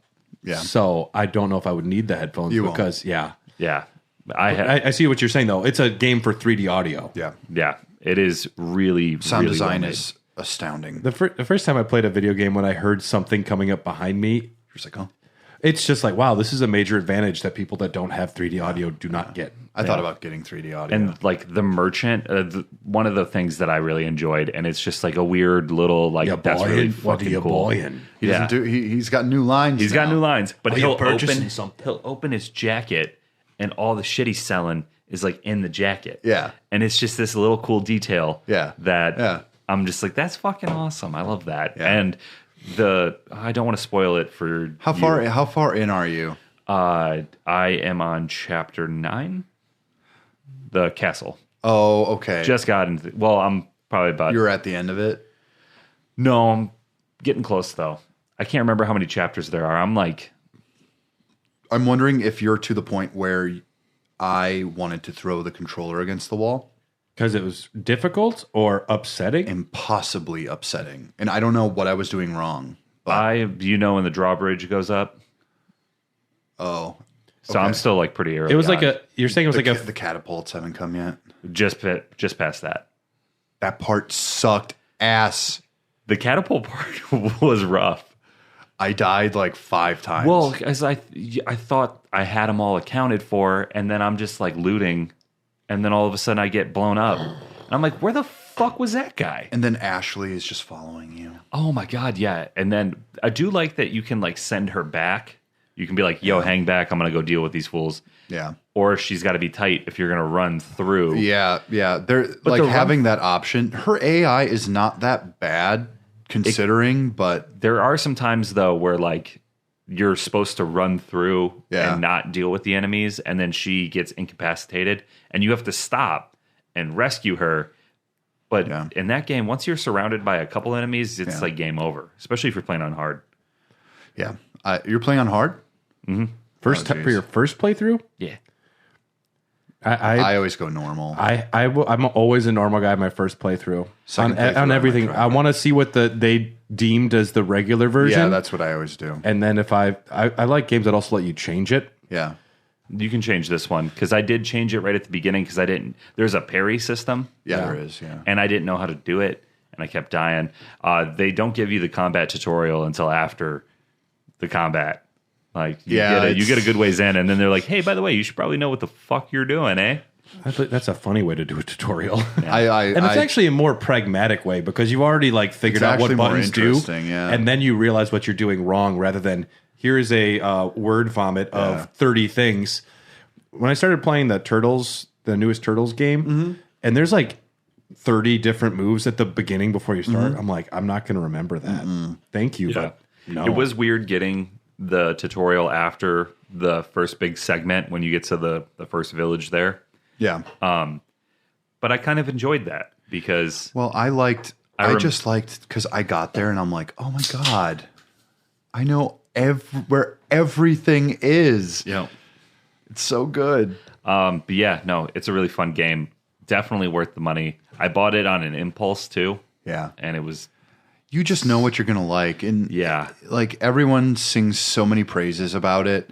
I have issues with it myself, which we can talk about after everyone has played it. But I really enjoyed it. I will say the island, I got bored. That's where the first game kind of loses me too, because I like the more gritty, Yeah, me too. scary villager and being in the woods and all that. Once you get to the castle, I'm like, all right, this is getting weird, but I still kind of fuck with it. And then it was interesting to see that you get the little squid heads like right from the jump. Oh, that's going to get annoying quick, dude. Oh, they already are, but Yeah. a flashbang and you're good. Yeah, that's true. But All yeah, right. that's what I've been playing. Also, a little bit of 2K because it is NBA playoffs, and I gotta play.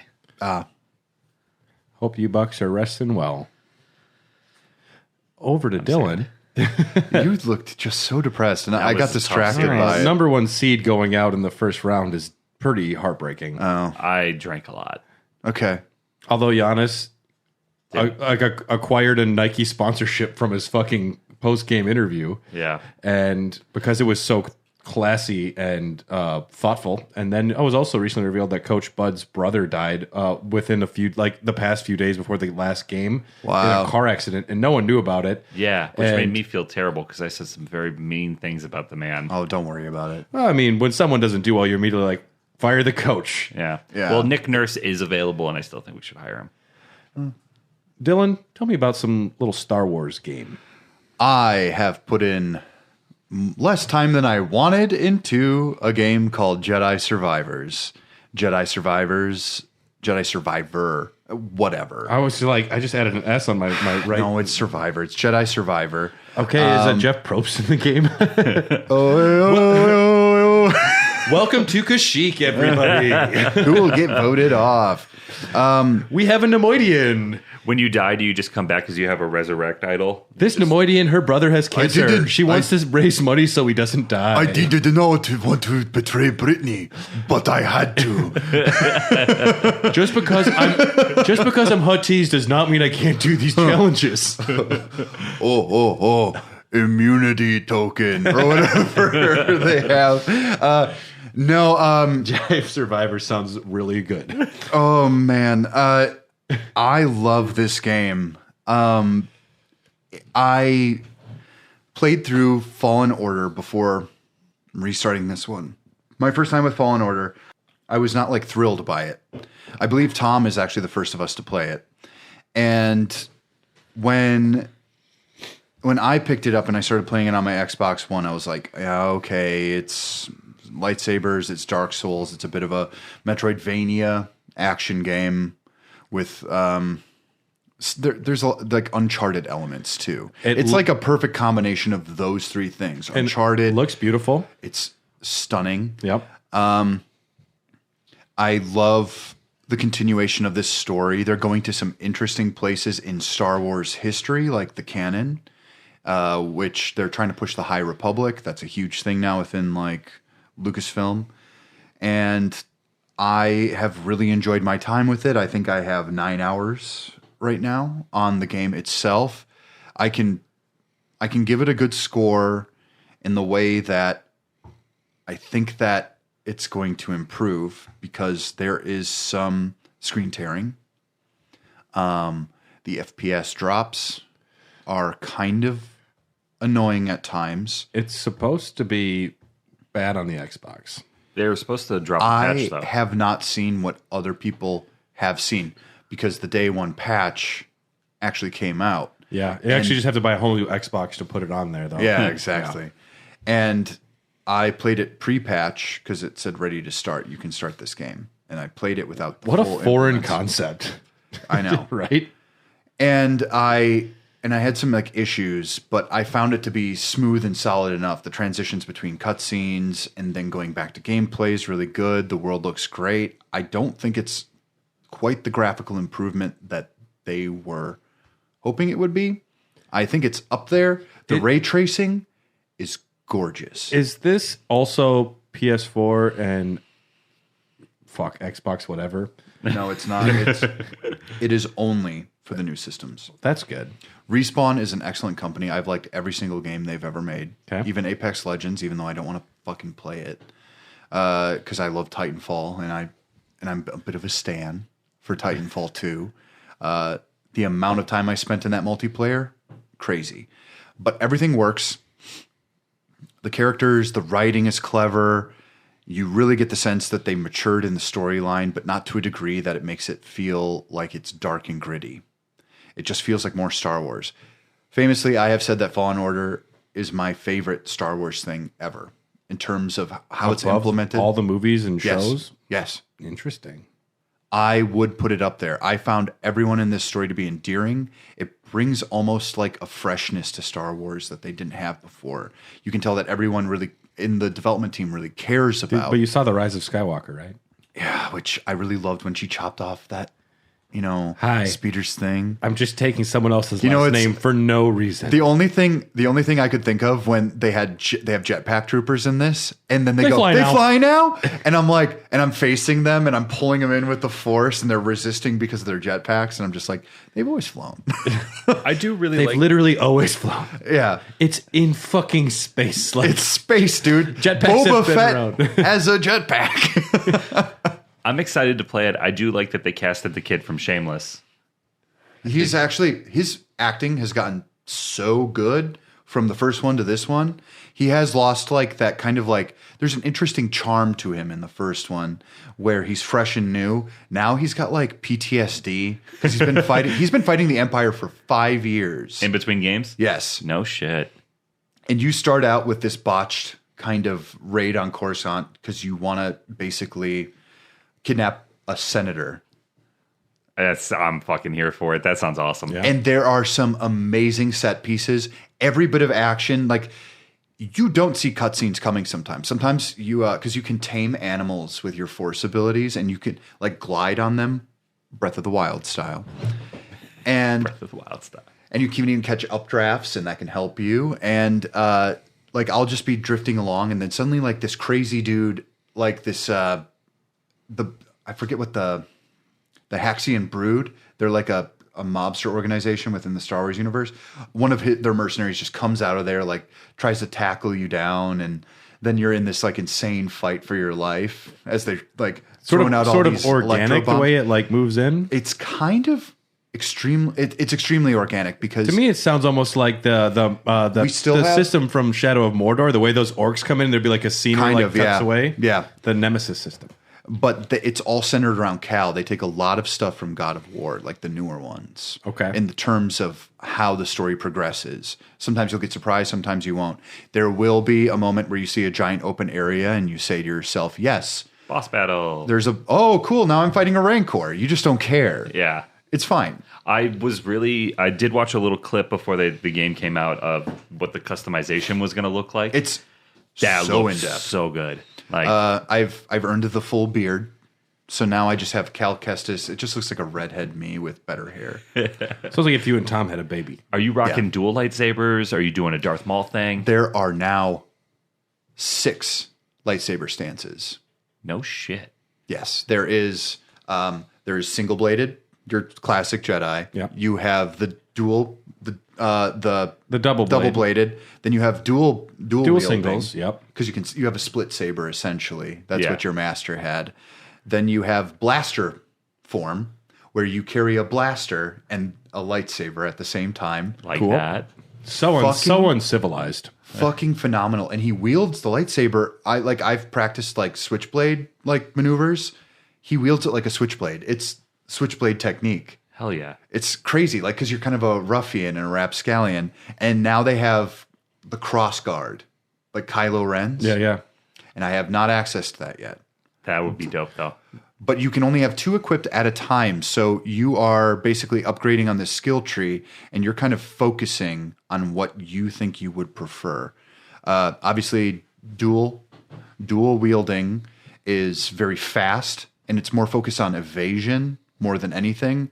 There's like a parry system that's really interesting with that too, even though they all have parrying.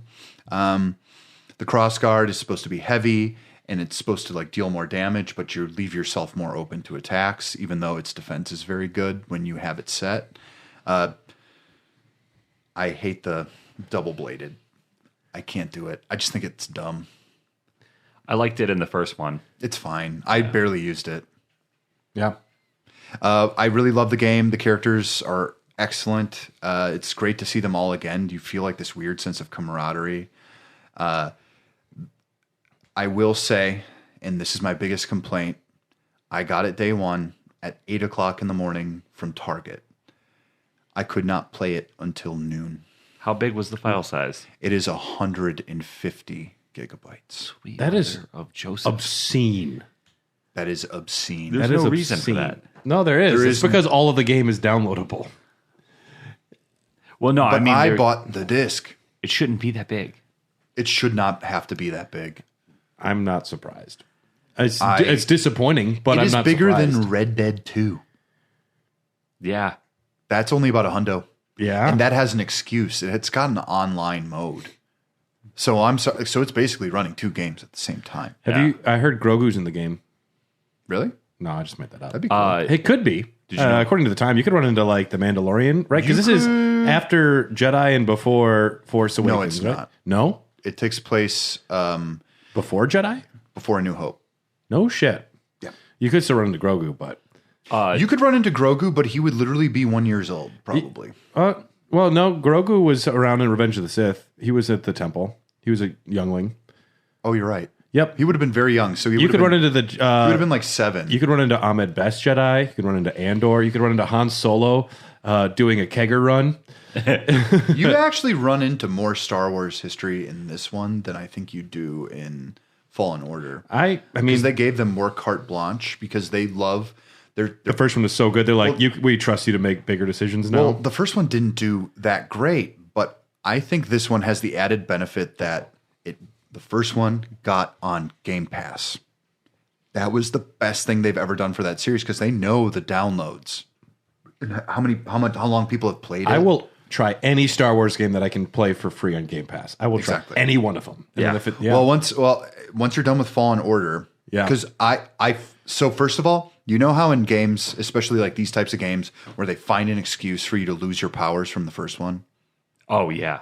They always got to come up with some cool way to like justify you putting all the points back Yep. in the skill tree. this happens to Sora a lot, guys. It happens to Samus a lot too.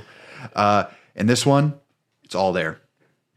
It's all fucking there. It rules. There are some like your stim upgrades that BD, your little droid dishes out to you. Yeah. Those are back down to 2, but everything else is fully like your double jump is there. Your wall running. No way. It works so well, and it doesn't hold your hand. This is a significantly harder game than the first one. I will say that. I'm going to have to beat the first one because I definitely want to play this, but I got to beat Fallen Order first. Yeah, I would recommend playing through Fallen Order. The story Fallen is Order. pretty dope. And the world exploration feels fun and fluid. I didn't like it the first time I played Fallen Order, but after playing From Software games, I definitely had much more of an appreciation for it. I was like, the respawn thing's stupid. But then, I mean, it's essentially Elden Ring. It's just respawning over and over. Yeah. And I would say, despite the fact that I had a few graphical hiccups and sometimes the camera doesn't really know where to go, which has annoyed me. Camera issues are one of my biggest pet peeves in video games because you're supposed to be focused on the character, not something that someone else is doing. Yeah. And, you know, the screen tearing, all this shit's going to get fixed. And I realize that people are pissed about that, but calling it an incomplete game is a complete misinterpretation of what's going on here. Because I read the Steam reviews because it's getting bombed right now. I think isn't that mainly because of the PC performance? It's though? the PC performance, right? But When one of people the are first things that you complaining- do after the game comes out is make a statement with your logo that says, "Dear fans, we know. Sorry, gonna fix it." It's like, you knew this. Someone's like, how can this happen anymore? Oh, they knew. They knew people would be upset. They also knew that they had to get this out. There was money. There was deadlines. Yep. This had to happen. And they also know that they can fix it and people will forgive them. Eventually, this game is going to be, in my opinion, right now it's sitting at a 9 on the Dylan scale. That's big. That's a big score on the Dylan scale. That's a huge score on the Dylan scale. If they fix these performance issues, How many 10s are on the Dylan scale? oh boy, I would say there are maybe 20 in my entire life that I've played. Kentucky Route Zero's in there. Yeah, absolutely. That's the Near Automata, mate. No, probably not. No, not Near Automata. Wind Waker's on there. Bayonetta 3. Bloodborne? Bloodborne, no. Damn. Final Fantasy 7. That'd be a fun Patreon episode. Dylan's 10 out of 10 games. Yeah. That would actually be That a would be really good. one. I'd like that. We can I'll each compile have them. our own dedicated 10 out of 10. We can each take turns. That'd be fun. Shadow of the Colossus is up there. But Yeah. No, it's fine. I don't know. I just think there's such a blatant overreaction to this. And when all games essentially come out kind of broken in a few ways, there's no way to account for so many of like these new technologies and this implementation of software that you just have to give the creators a little break every once in a while. If it's egregious like No Man's Sky, you're allowed to be upset. But everything that was promised is still given to you. Yes. It might not just handle as well. yeah. Bloomberg put out an article talking about how little time they had to put this game together and how fast they did. Yeah. Which was pretty interesting. And for what you're given with the semi-open world and how, frankly, the art design is up there. I don't know. I don't find a lot of downsides to this. It's the most I've liked Star Wars in a very long time. I famously really liked The Mandalorian season 1, and then I'm kind of like, Season 3 is a lot of fun. it's fun. I've watched It's it fun all. because it is it's turning into the Clone Wars. It's turning Yeah. into the animated show, Yeah. which I'm there for. Yeah, I like. If you're going to give me like a CSI style episode where it's Din Djarin and Bo-Katan investigating battle droids, yep. with Lizzo and Jack Black. And Christopher Lloyd, like I will put my chips on that Yeah, board. me too. I like fun, campy Star Wars as much as thoughtful, political driven Star Wars. That's the important thing to remember is that like none of this is supposed to be taken too seriously. The people who do are kind of lame, but like People that are crying. if you're crying, you just really should seek therapy. Dooku's not my Star Wars. I am upset that there isn't like a Palpatine stance, like the fencer, Yeah, like the fencer form, like Dooku. yeah. Because that was always one where I'd be like, It's called yeah, that's probably what I would it's use. called the limp.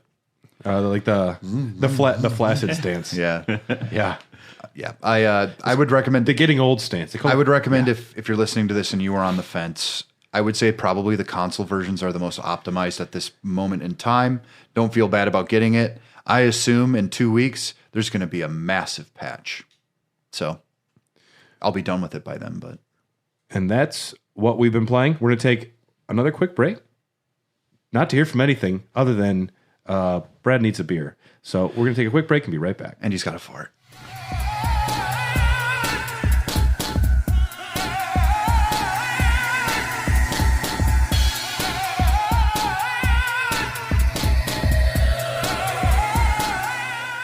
Actually, that was one of her gifts to me because Hey, everyone, we're back. Dylan's talking about controllers. Okay. So yeah, for my birthday, I got 4 lav mics because she wants to do a podcast that I came up with when I was a little not sober. And Wait a second. What? well, it happens sometimes. And it's going to be called Hamburger Help Me. Okay. Where it's literally just eating trash food. Like I just buy all the trash food and I review the trash food. It's like the stuff you get in like grocery stores, like frozen food section stuff. All right. Today we're doing ketchup chips. Something like that. Yeah. Yeah. Hungry man. We, her brother's in a bit of a separation and she had bought $50 worth of Olive Garden for them. And so we're going to do a live unlimited soup and breadstick podcast. To me, this needs to also have a video component. Oh, maybe. Yeah, well, it's going to be there at the Olive Garden. Oh. Dylan does a mukbang. Ew, no. It's not going to be while we're Dylan eating. sits on weird food. No, but I got the Breadstick farts. I got the Pro controller, the Elite controller Yes. as well. Is it the same one that I got? It's the exact same. This Where one, did you get the bottom triggers? I got those. I purchased those separately for like $8 on Amazon. I got like the cheap version that were reviewed very well. Okay. So I got this from some sort of a deal I saw on Twitter. I got this for $80, which is a really good deal. They've That's a been great dropping deal. in price, but They have been. yeah, these like the back 4 triggers. Yeah. Yeah, I got those for cheap, but I do want to get a new D-pad because I The satellite dish is weird. hate the satellite dish. I tried playing Celeste with this, and I was not doing what I wanted to. It's I don't still know not- who I this tried is playing for. I don't know. But I don't know any game that would work for. Like even like item selection on Jedi, it feels wrong. And I tried playing some. I tried playing Guilty Gear, which requires the D-pad if you want to do it well. And all my inputs were just not working the way that they should. It was abhorrent.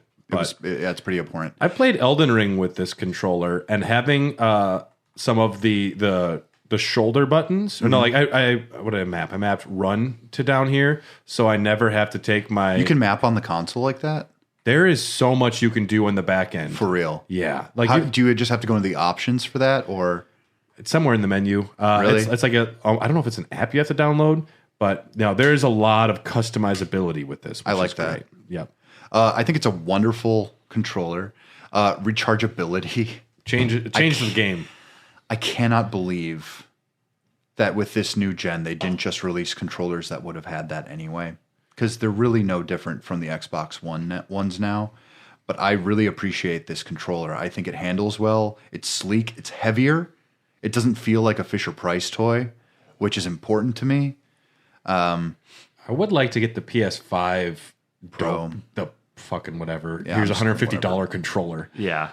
I love that. This is the controller premium plus. I love that they're all magnetic inserts. It feels so like official and interesting. It could easily feel cheap, but Yeah. it doesn't. It feels heavy. There's weight to it.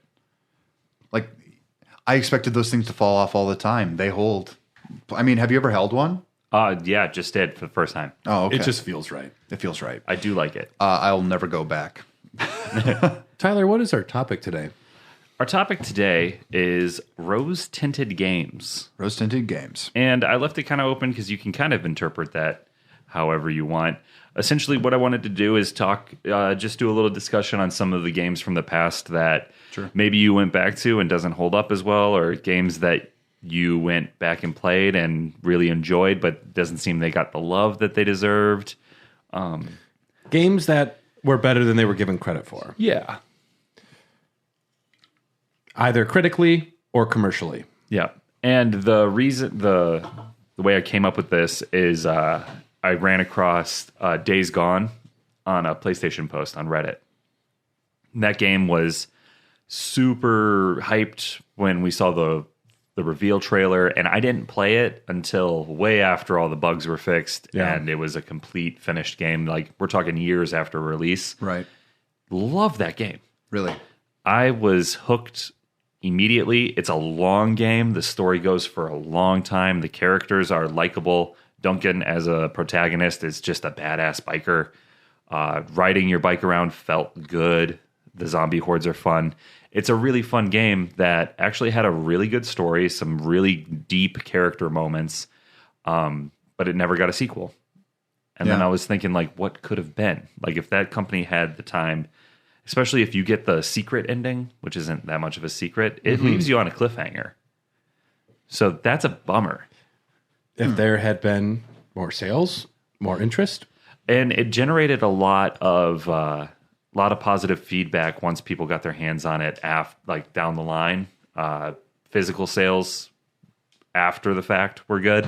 I think I got it on a discount for like $15, so I got it dirt cheap at the time. Did it not come out right before the pandemic? Was it in like January of 2019, or was it later in the year of 2019? It was before that. Really? I want to, yeah. It's got to be 2019. I remember watching specific commercials for it. Days Gone is a 2019 action-adventure video game. Oh, wow. Do we know what the release date was? April 26th. Okay. So, so I didn't play it until probably a good year after that. Sure. Maybe 2. There's just too many games these days. Like, oh, this is our new franchise where there's going to be like, this is big, high quality. I can't keep up with all of them, and there's a lot of games that I was looking into research for this, or games that people are like, this game was actually really good, but no one played it. I don't have time for every AAA game that comes out here. Neither do I. It's sad. There's a lot of time and money that went into a lot of these games. Well, especially that one. That one was expected to be like a player in the game. And it was kind of dead on arrival because of how many issues the game had. And even after they fixed them and the game was in a very playable state, I experienced next to no like glitches or frame rate drop. Like, it was pretty solid when I played it. There was times where I would have so many zombies on the screen that I could tell the game was struggling to keep up with all the animation. But I don't think it was made. It shouldn't have been on PS4. It crashed pretty hard on launch, and I think that's what doomed it, because it took a long time for people to warm up to this game to the point where it almost got a sequel. It was looking bright there for a little bit back in like 2021, and then they reassessed. Yeah, they First were like, impression's important. Not gonna work. Cyberpunk is still struggling to get its reputation fixed. Well, with the release of that anime and the new crop of people playing it, I think they made their money. I think they're fine. Well, I think it's going to get a sequel too. Well, they got the new DLC with Idris Elba coming out soon, so see how that goes. And they're saying that people can get their hands on it pretty Who's soon. an actor everybody likes that can just help us here? Yeah. We already got Keanu Reeves, so that's the biggest one. Yeah, I mean, Michael Keaton. Johnny Silverhand. By the time we get to the 7th one, they're going to have Anthony Mackie. They're like, this is all we got. And you're like, great. But yeah, then I thought about Days Gone, and then I thought of some other games that I was like, man, that game really got a raw deal. Yeah. And I figured it'd be a good topic to talk about some good games that maybe people should go check out and experience for themselves, but be prepared to be let down, because there's no... It might be a rainbow, but it's not a double rainbow. There's no second game coming for some of these. Well, is that what a double rainbow is to you? Double rainbow is just extra cool. Extra cool. Okay. Yeah, when I started thinking about this, I'm like, really? Like, I don't know. And I started thinking about games I actually played around when it first came out. Okami was the first one to come to my mind. That's one of my favorite games. It is the best Zelda game. It's got a Guinness World Record. Which one? In 2010, the least commercially successful winner of a Game of the Year award. Yep. What a weird thing. It's like everyone agrees this game is amazing, but no one played it. Yep. Clover Studio, which eventually turned into Platinum, or a lot of those people turned into Platinum. This is famous because they were under the Capcom banner, and at the time, Capcom was very focused on the GameCube 5, I believe. They were going to be their exclusive GameCube games, and I think like 3 of them came out. Some of them were real stinkers. Piano 3. Beautiful Joe, which is good. That is good. Beautiful Joe is a very fantastic video game. It's a very Capcom-looking game, too. Yeah, it is. Yeah. I can't remember the other ones. I played most of them. But either way, Okami comes out on the PlayStation 2. I didn't have a PlayStation 2, but I got it on the Wii. when it first dropped on the Wii. Yeah. It's a fantastic version of that game. This game rules in its mythology. The story is interesting. The world exploration. Combat is actually good, unlike most Zelda games where it's not. Charm abound. Still looks great. In fact, that might be my game that might be my heavy hitter for the year. Damn. Thinking about it now, I'd play it again. Mm-hmm. I play it maybe once every 2 years, all the way through like 100%. I love it. I've never played Okami myself. Me either. It's one of those games, though, that the reputation precedes it. Yep. And it's often cited as a very beautiful game. I'd love to play it. It's absolutely gorgeous. Yeah. And it's on everything now. So, and it usually costs around $20. Download it. I don't have the physical version, but I do need more games for my Switch. it runs great on the Switch. Yeah, I do need more games on there. Yeah. So that might be my choice, actually. I'm just going to put a person out there. A person who has made so many games that did not financially do well when they came out, but have all developed a cult following. Mm-hmm. Tim Schafer. Tim Schafer. One of the designers behind Grim Fandango, Psychonauts, and Brutal Legend. Brutal Legend was on my list. Those games all came out. They didn't make a big splash, but everyone talked about them for so long that they are like just big cult hits. And like, you know, Psychonauts has gotten multiple sequels.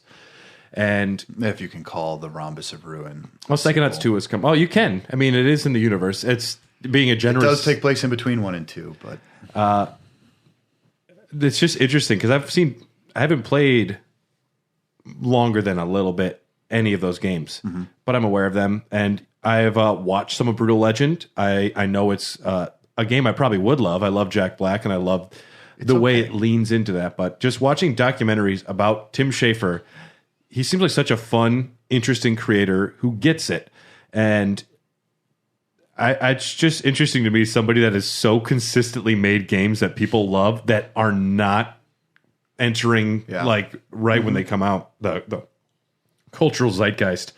Psychonauts won awards, sold fewer than 100,000 copies during its initial release. woof. The game led to troubles at publisher Majesco Entertainment, including the resignation of its CEO and the plummeting of the company's stock. At the time of the release, it was considered the poster child for failures in fun, innovative games. Lack of marketing. Double Fine, though, would go on to acquire full rights to publishing the game, and then it was sold as part of a Humble Bundle in 2012, and it sold nearly 600,000 copies there. And Tim Schafer said we made more on Psychonauts than we have ever before with that. And now it's approximately, at least in 2015, it was 1,157,000 owners of the game just on Steam. So That's where I had people have caught up. And a sequel happened. And then Brutal Legend, another game, while a poor seller, was praised for its wit and its charm, only sold about 215,000 copies in its first month. And that's with Jack Black, and such a cool concept for a game. Yeah. It's just interesting. Someone that, it's like a filmmaker that never got the respect they deserve or something. Like Tim Schafer is quietly one of the best video game designers. Ahead of his time. And people just don't get it right away. And that's great that things have a longer appreciation with cult following and people looking back like, wait a second, we were all stupid. We didn't play it when it came out. One game that I look back on fondly that I wish would have got a sequel, and I obviously understand why it didn't, was The Order 1886. Came out in 2015. Oh my God. It was the Knights of the Round Table versus werewolves and vampires in a alternate steampunk London. It was a graphical marvel on the PlayStation 4, at least to me, when I first played it. Oh, at the time, it looked great. Yeah, but the main story only took like 7 hours to beat. To me, that's not a negative. It was... It depends on how it's done. That could be a selling point to me. But in the climate of the time, Yeah. if you're going to spend $60, that's just not the way to go. It was deflating for me because I felt like I was just scratching the surface and getting into this game, and then it was over. Yeah. And if there was like good end game content after that, where it's like now you can fight the ultra monsters or something. Yeah. Another 4 or 5 hours of gameplay that might help. I barely remember it. My buddy brought it over when I lived in Madison, was like, you got to check out this game. And steampunk, like Whitechapel, werewolves, like I was there for it. And it was super cinematic. Like it's a very linear game that you play through with a lot of cutscenes and quick time events, but I'm down with that when I know what I'm getting into. And it had, cover and shoot mechanics, which I'm coming fresh off Gears of War 3 at this point in my life. Fresh off of 50 Cent, Blood in the Sand at this point. I am all for... Is Tony duck and Yeo in cover. the order? No, but a lot of mustaches. A lot of real nice mustaches in that one. I guess that's good enough. Works for me. But it received mixed reviews mainly because of the pacing of the story and how short the actual game was for the money that you spent on it. So if seeing what they did with just that little snippet of a game, if they were able to make a sequel and do it bigger, do it better. 1887. The Order 1887. I mean, that's what you got to do, right? Or 1886 too. There will not be a sequel. I to figured this. it would be like the Order 1920, and then you switch it to like Atlantic City, like Roaring 20s, Sure. and like try to Jones it up a little bit, or church it up. Nice. Dylan, did you want to talk about Earthbound or Near? Probably Earthbound. Because I'd say either of them would fall into this category, right? Earthbound hit me on the Wii U because there was no other way to play it, and I had always wanted to. I was like Ness in Smash Brothers. I'm like, who is this guy? Who the fuck's this kid with a yo-yo? His hat's backward. This kid's he's all style. He's all Yeah, attitude. exactly. And he just uses the spam fire move. That's great. PK Fire, whatever the fuck that means. Have it your way. Psychokinetic. Yeah. Yeah. I thought you said BK. Burger King Fire. The Fire Whopper. BK Flame. That works. I think they have a Fire Whopper. I think they do. A fire whopper? It's a spicy one. That's got to exist. I'm going to look it up. Continue. I might want that. No, Earthbound is this great game. It's an RPG made by a guy who typically doesn't do RPGs, Shigesato Itoi. He was never known for his work in video games, but for some reason they just let him do it. And I would argue that Earthbound is more of an artistic piece rather than just being a pure video game, because it kind of takes tropes of the time from the very popular Dragon Quest series, because that's the perspective you're in. You have your three characters, but you don't see the characters. You just see their stats and their health. And then you face the enemy that's on screen. And so it's your basic turn-based action game. Well, not action. Turn-based RPG. Sure. The world is colorful. All the characters are extremely likable. There's such a weirdness to it that it gives you like Twin Peaks vibes, but it's also kind of like playing in this weird toy land. He wanted to evoke what it meant to be a kid through playing these games, and every time I play it, I'm constantly just like, oh yeah, this is what an adventure feels like. I recommend it to everyone. Obviously, I've recommended a lot to a lot of people this episode, but Earthbound does not take that long. It is a little difficult in the early stages. I can see why it flopped in America, to be honest with you. It only sold 140,000 units in the United States. Yeah. About half of what it sold in Japan, so it really wasn't a big success over there as well. It was so different from what it was. Like it reminds me of Tim Schafer. Yeah. It reminds me it might have been a little too ahead of its own time. Yeah. Because over time, getting one of those SNES cartridges of Earthbound ended up becoming an impossible task. And one that worked, oof, I couldn't. I had a little Super Nintendo. Could not find this game at a certain point. Now it's over. It used to, when I was Now you can find it as long as you have a credit card. well, it used to be $200 when I was in college, and now I think the price has shot up to like $500. Holy shit. Yeah, it's a rare game and an expensive game. And complete, oof, forget about it. And they had weird marketing for this when it came out. There was like that scratch and sniff ad in magazines. Yeah, and also like the claymation, like weird looking, like sets. And I think people were just like, what even is this? It reviewed horribly when it came out as well, including from Nintendo Power, which usually they give them a little bit of a wink and a nod, and here's an extra point. You know what I mean? Yep. Yeah. Here's Like- Mario for the Virtual Boy. It's a 10 out of 10 must play. Exactly. We made a perfect game. Exactly. Yeah. And Way to go, us. Yeah. it didn't deserve the shit it got. Obviously, there's But a it deserves the love it's received since then. Yeah. I own a vinyl of the music just because it takes me to a place. Mm-hmm. It's wonderful. It's like it's one of my comfort games because I don't have to think that hard when I'm playing it. Hell, I made my wife play a little bit of it, and she's like, "Oh hell yeah, this is fun." I'm like, "Okay, well." For someone who doesn't game too much or only plays like your like farming sims or like the Sims, The Simpsons. to get into that kind of video game, it takes a little bit more. And I think that extra charm and the art style actually really does make this a little more special than anything I've played. Yeah, it's definitely gone up past its punching weight. Just the fact that there were characters in Smash Brothers for it.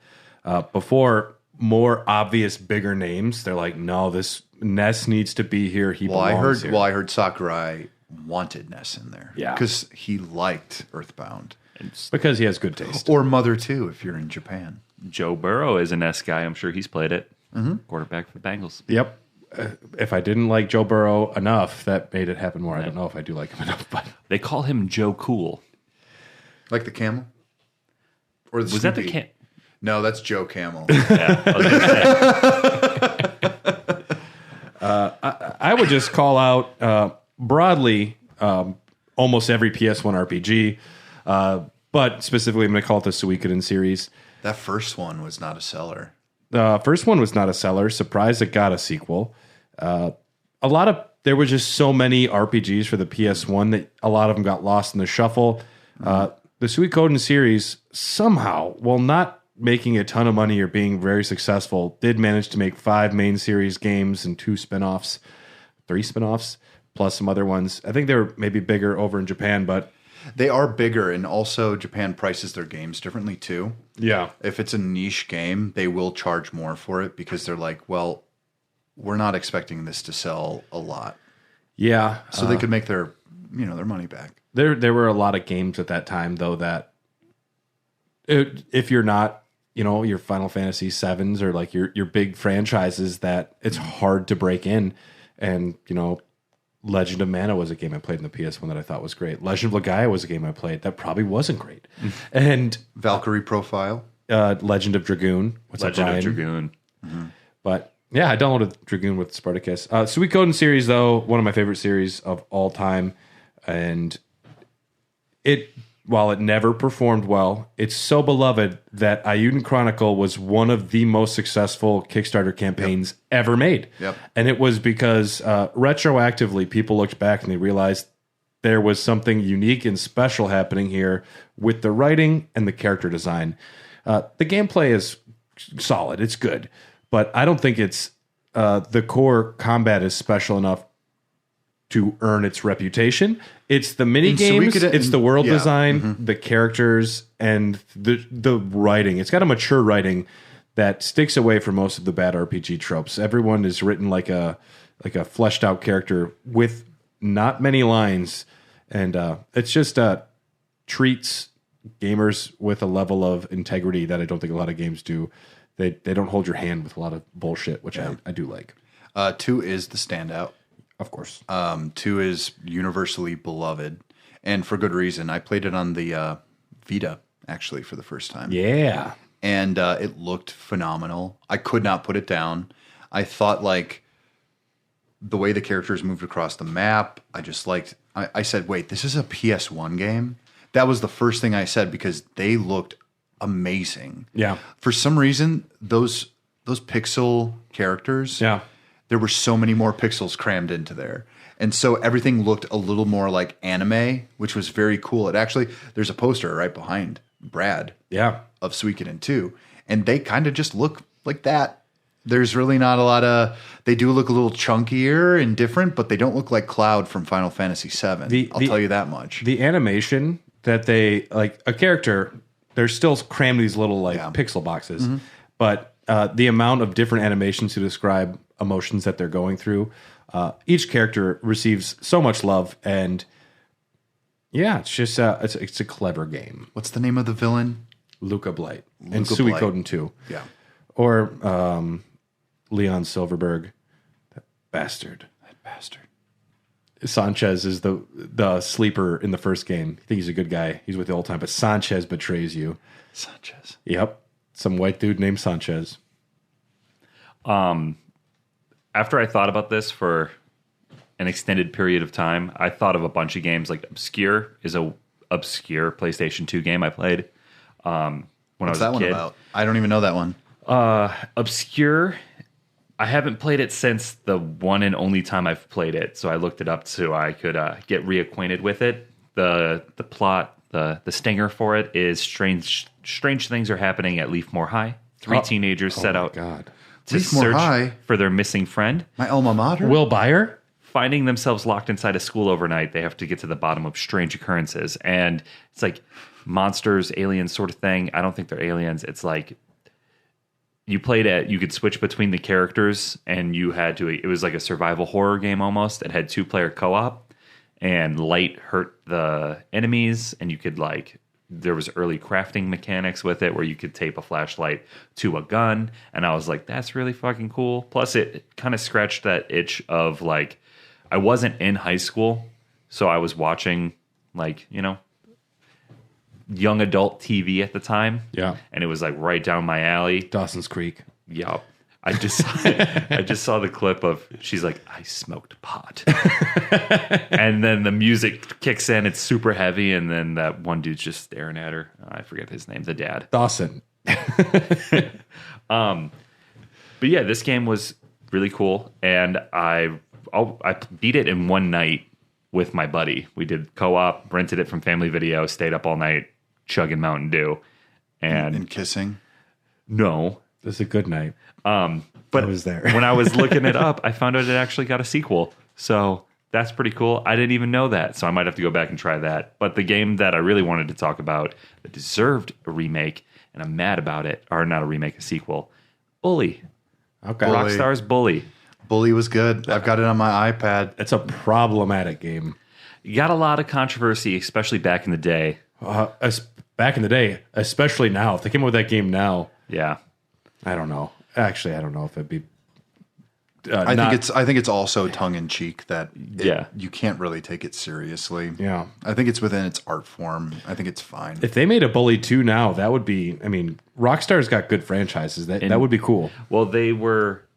I remember the subreddit was going nuts about a year ago because they had changed their Rockstar logo to the Vancouver logo, which was They made Bully. the logo for the people who made Bully. And then it was after the remaster, obviously. So people were like, is it going to happen? And then it came out that there was a planned sequel. It had been in development for 18 months, and then it was canceled. And people were thinking this was recently, but that happened about 2010, I think, off the top of my head. But as of March 12th, 2008, the PlayStation 2 version of Bully had sold 1.5 million copies. That's not awful. It wasn't expected to sell that many. Grand Theft Auto San Andreas was obviously the big boy Rockstar hitter of the time. Rockstar was the supreme of the video game. And this game wasn't, I mean, it was violent and it was kind of campy in the sense that you're at a boarding school and you play Rochambeau, where you kick the dude in the nuts to see who passes out first, and you could stuff people in lockers. And I liked it. It had a lot of It was like you getting to live out your dreams of being the other guy. Yeah. I mean, you can only take so many swirlies as a kid. I got benched a few times. What's the name of your bully? Big T. His Really? name did No, that start was with- his name. No, I was Little T. I was very Little T. I was very Ice-T. small. I was Ice T. Oh, okay.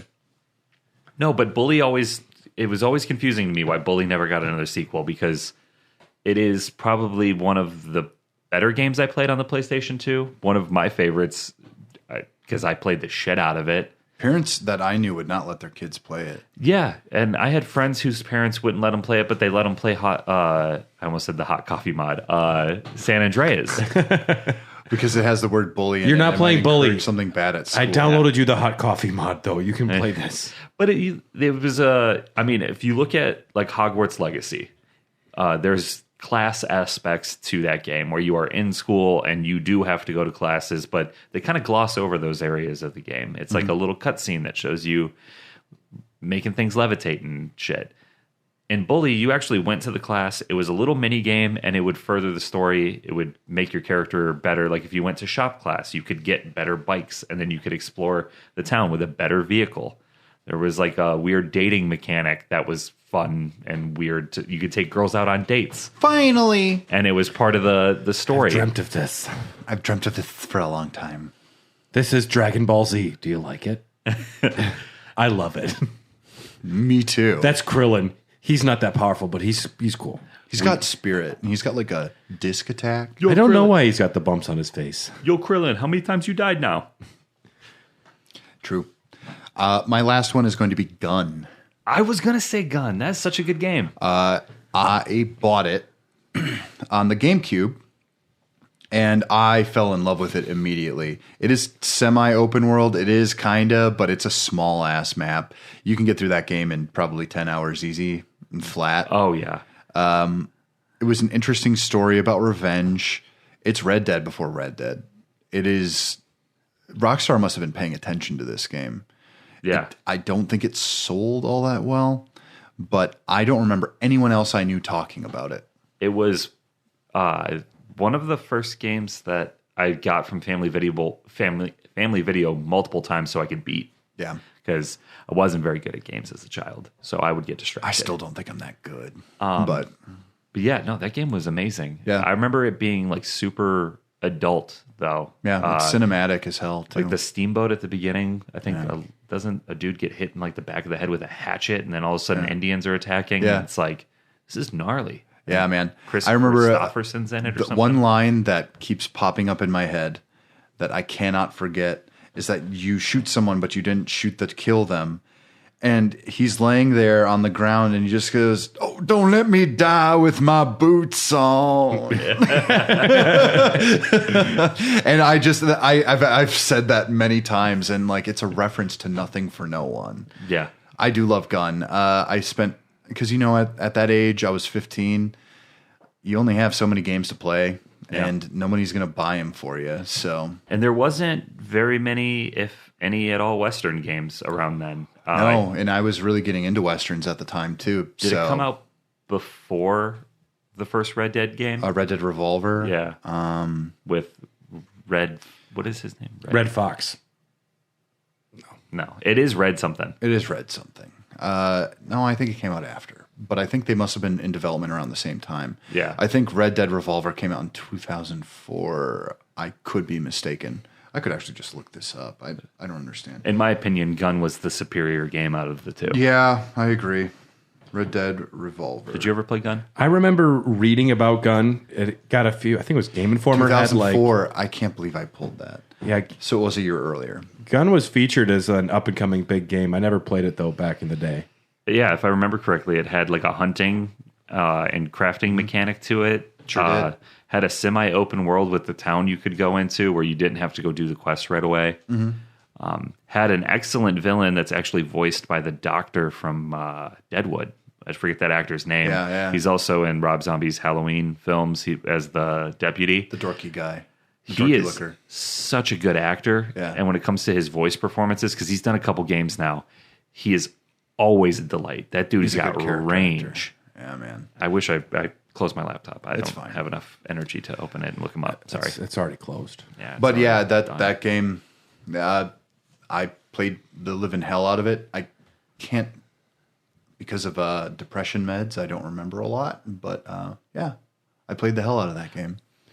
I guess before my final pick, I'll just run through some honorable mentions. I made a small list here. In memoriam. In memoriam, Conker's Bad Fur Day, Near, Beyond Good and Evil, Max Payne 2. The Fall of Max 2. Payne. Well, they made Max Payne 3. Max Payne 2 did not do well, though. No. Did not sell well. Shenmue, all of it. Shenmue was so... There was like a fever dream. It's impenetrable. Deadly Premonition. I like that game. That was the most polarizing game, one of the most polarizing games of all time as far as critical response. I enjoy the game. My final pick, Imagine Party Babies, a game that no one gives a fuck about. I own a t-shirt for Imagine Party Babies. It's got a bunch of mini games. It uses the Wiimote. It's multiplayer. It's fun. And it's a pretty good game. Imagine Party Babies is a pretty good game. Yeah. And it's stupid. And getting all of your... You look, Tyler's so excited. He's pulling up his computer. Imagine Party Babies. Brad was just imagining what he could do.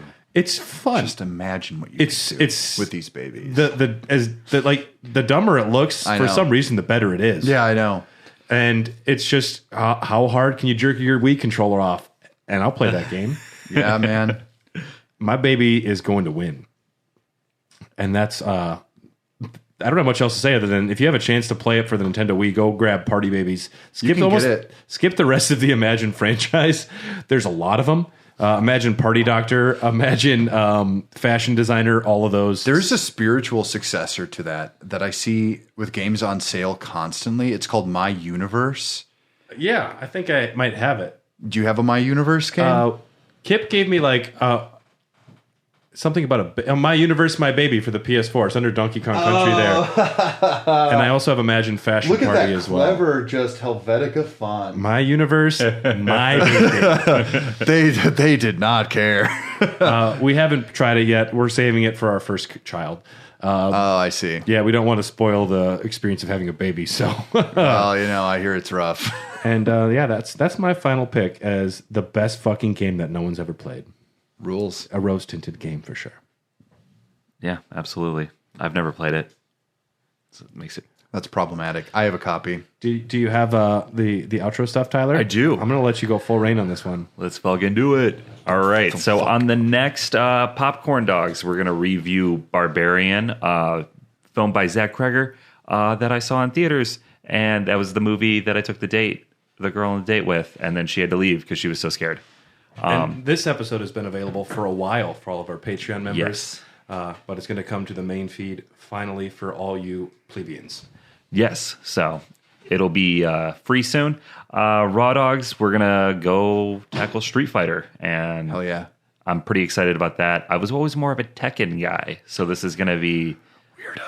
It's going to be new for me. You'll enjoy it. And also, Elden Dogs, we're going to explore the underground Eternal Cities. Elden Dogs, always a lot of fun, so you should check those out. We have 16 episodes. I think some of them are on the Patreon. Yeah, so if you want to catch up, there's plenty of content on there. Hair of the Dogcast exists because of people like you. Thanks for listening. If you have any questions, thoughts about this episode or anything at all, or if you want to let us know some of your favorite rose-tinted games, you can reach out to us on Instagram at Hair of the Dogcast or on Twitter at HotDogcast. You can also email us at hairofthedogcast@gmail.com. Do you want access to a bunch of bonus episodes? You do want access to these bonus episodes early. You want access to our Discord. You want access to all of the extra fun we have on Patreon. Yeah, come be our friend. Dylan, what is the biggest selling point for our Patreon? I think that it's a great community where we tend to attract just really great people. I would also probably say Doggies After Dark. If you want to hear me unchecked and unbalanced, then that might be your way to do it. So if you want more of that, go for it. Yeah, patreon.com/hairofthedogcast. We have a great community. We'd love to have you on there. Yeah, you should definitely check it out. And speaking of which, we gotta thank our executive producers. Thank you to Ryan Christinek, Kipper, Brian Ward, Jordan Hoff, and Phil Wright. Thank you so much for your support. Y'all fucking rock. Hair of the Dogcast is a proud member of the Tokyo Beat Podcast Network. Make sure you check out all the other awesome, amazing shows. And before we wrap this bad boy up, we got a one for the road. What are we thinking, Brad? Do you got a one for the road? My one for the road would be the Netflix series Beef. It's from A24, which has got a really good track record right now. Beef, we saw the little trailer when we just hovered over it on Netflix, and it seems like it's about two people that get into a road rage, and it gets out of hand. And I thought it was about cows. Right?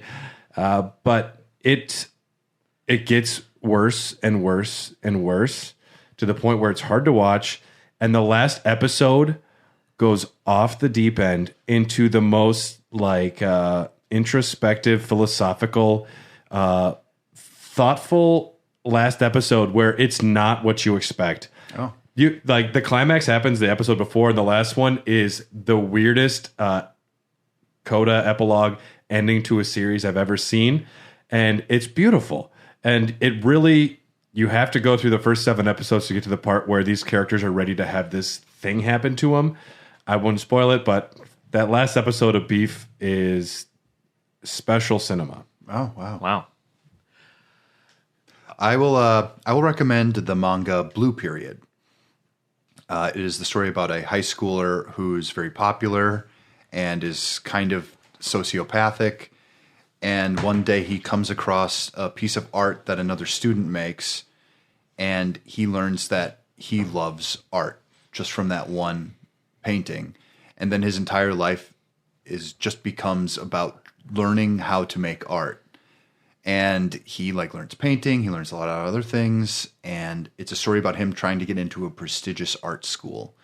I've really enjoyed it. I've read the first 5 volumes. I own them. It's very heartwarming. There's a lot of really great LGBTQ plus representation in this, and they don't treat it like a joke, which a lot of other characters in manga get treated as jokes. Sure. You can tell there's a lot of sensitivity there. Heart-wrenching moments. If you've ever been an artist or a creator in any way, every hurdle that he experiences, it's just it gets to you. I have definitely cried at this manga, so I recommend that. Sounds good. My one for the road is actually a YouTube channel or a YouTuber. His name is Elvis the Alien. If you enjoy our content talking about games and shit, you'll probably enjoy his, especially if you're a big fan of Nicolas Cage. He's reviewed just about every weird Nicolas Cage performance there is. Is he an alien? No. Is he Elvis? No. I'm really confused. Yes. What?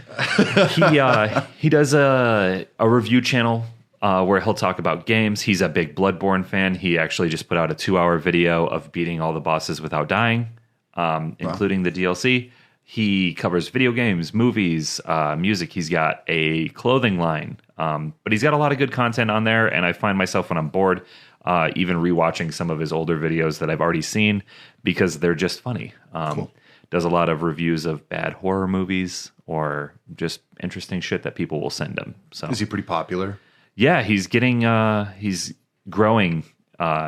His success has been pretty fun to watch because when I worked IT, he had put out his first film review, and it was on a shitty Netflix horror movie.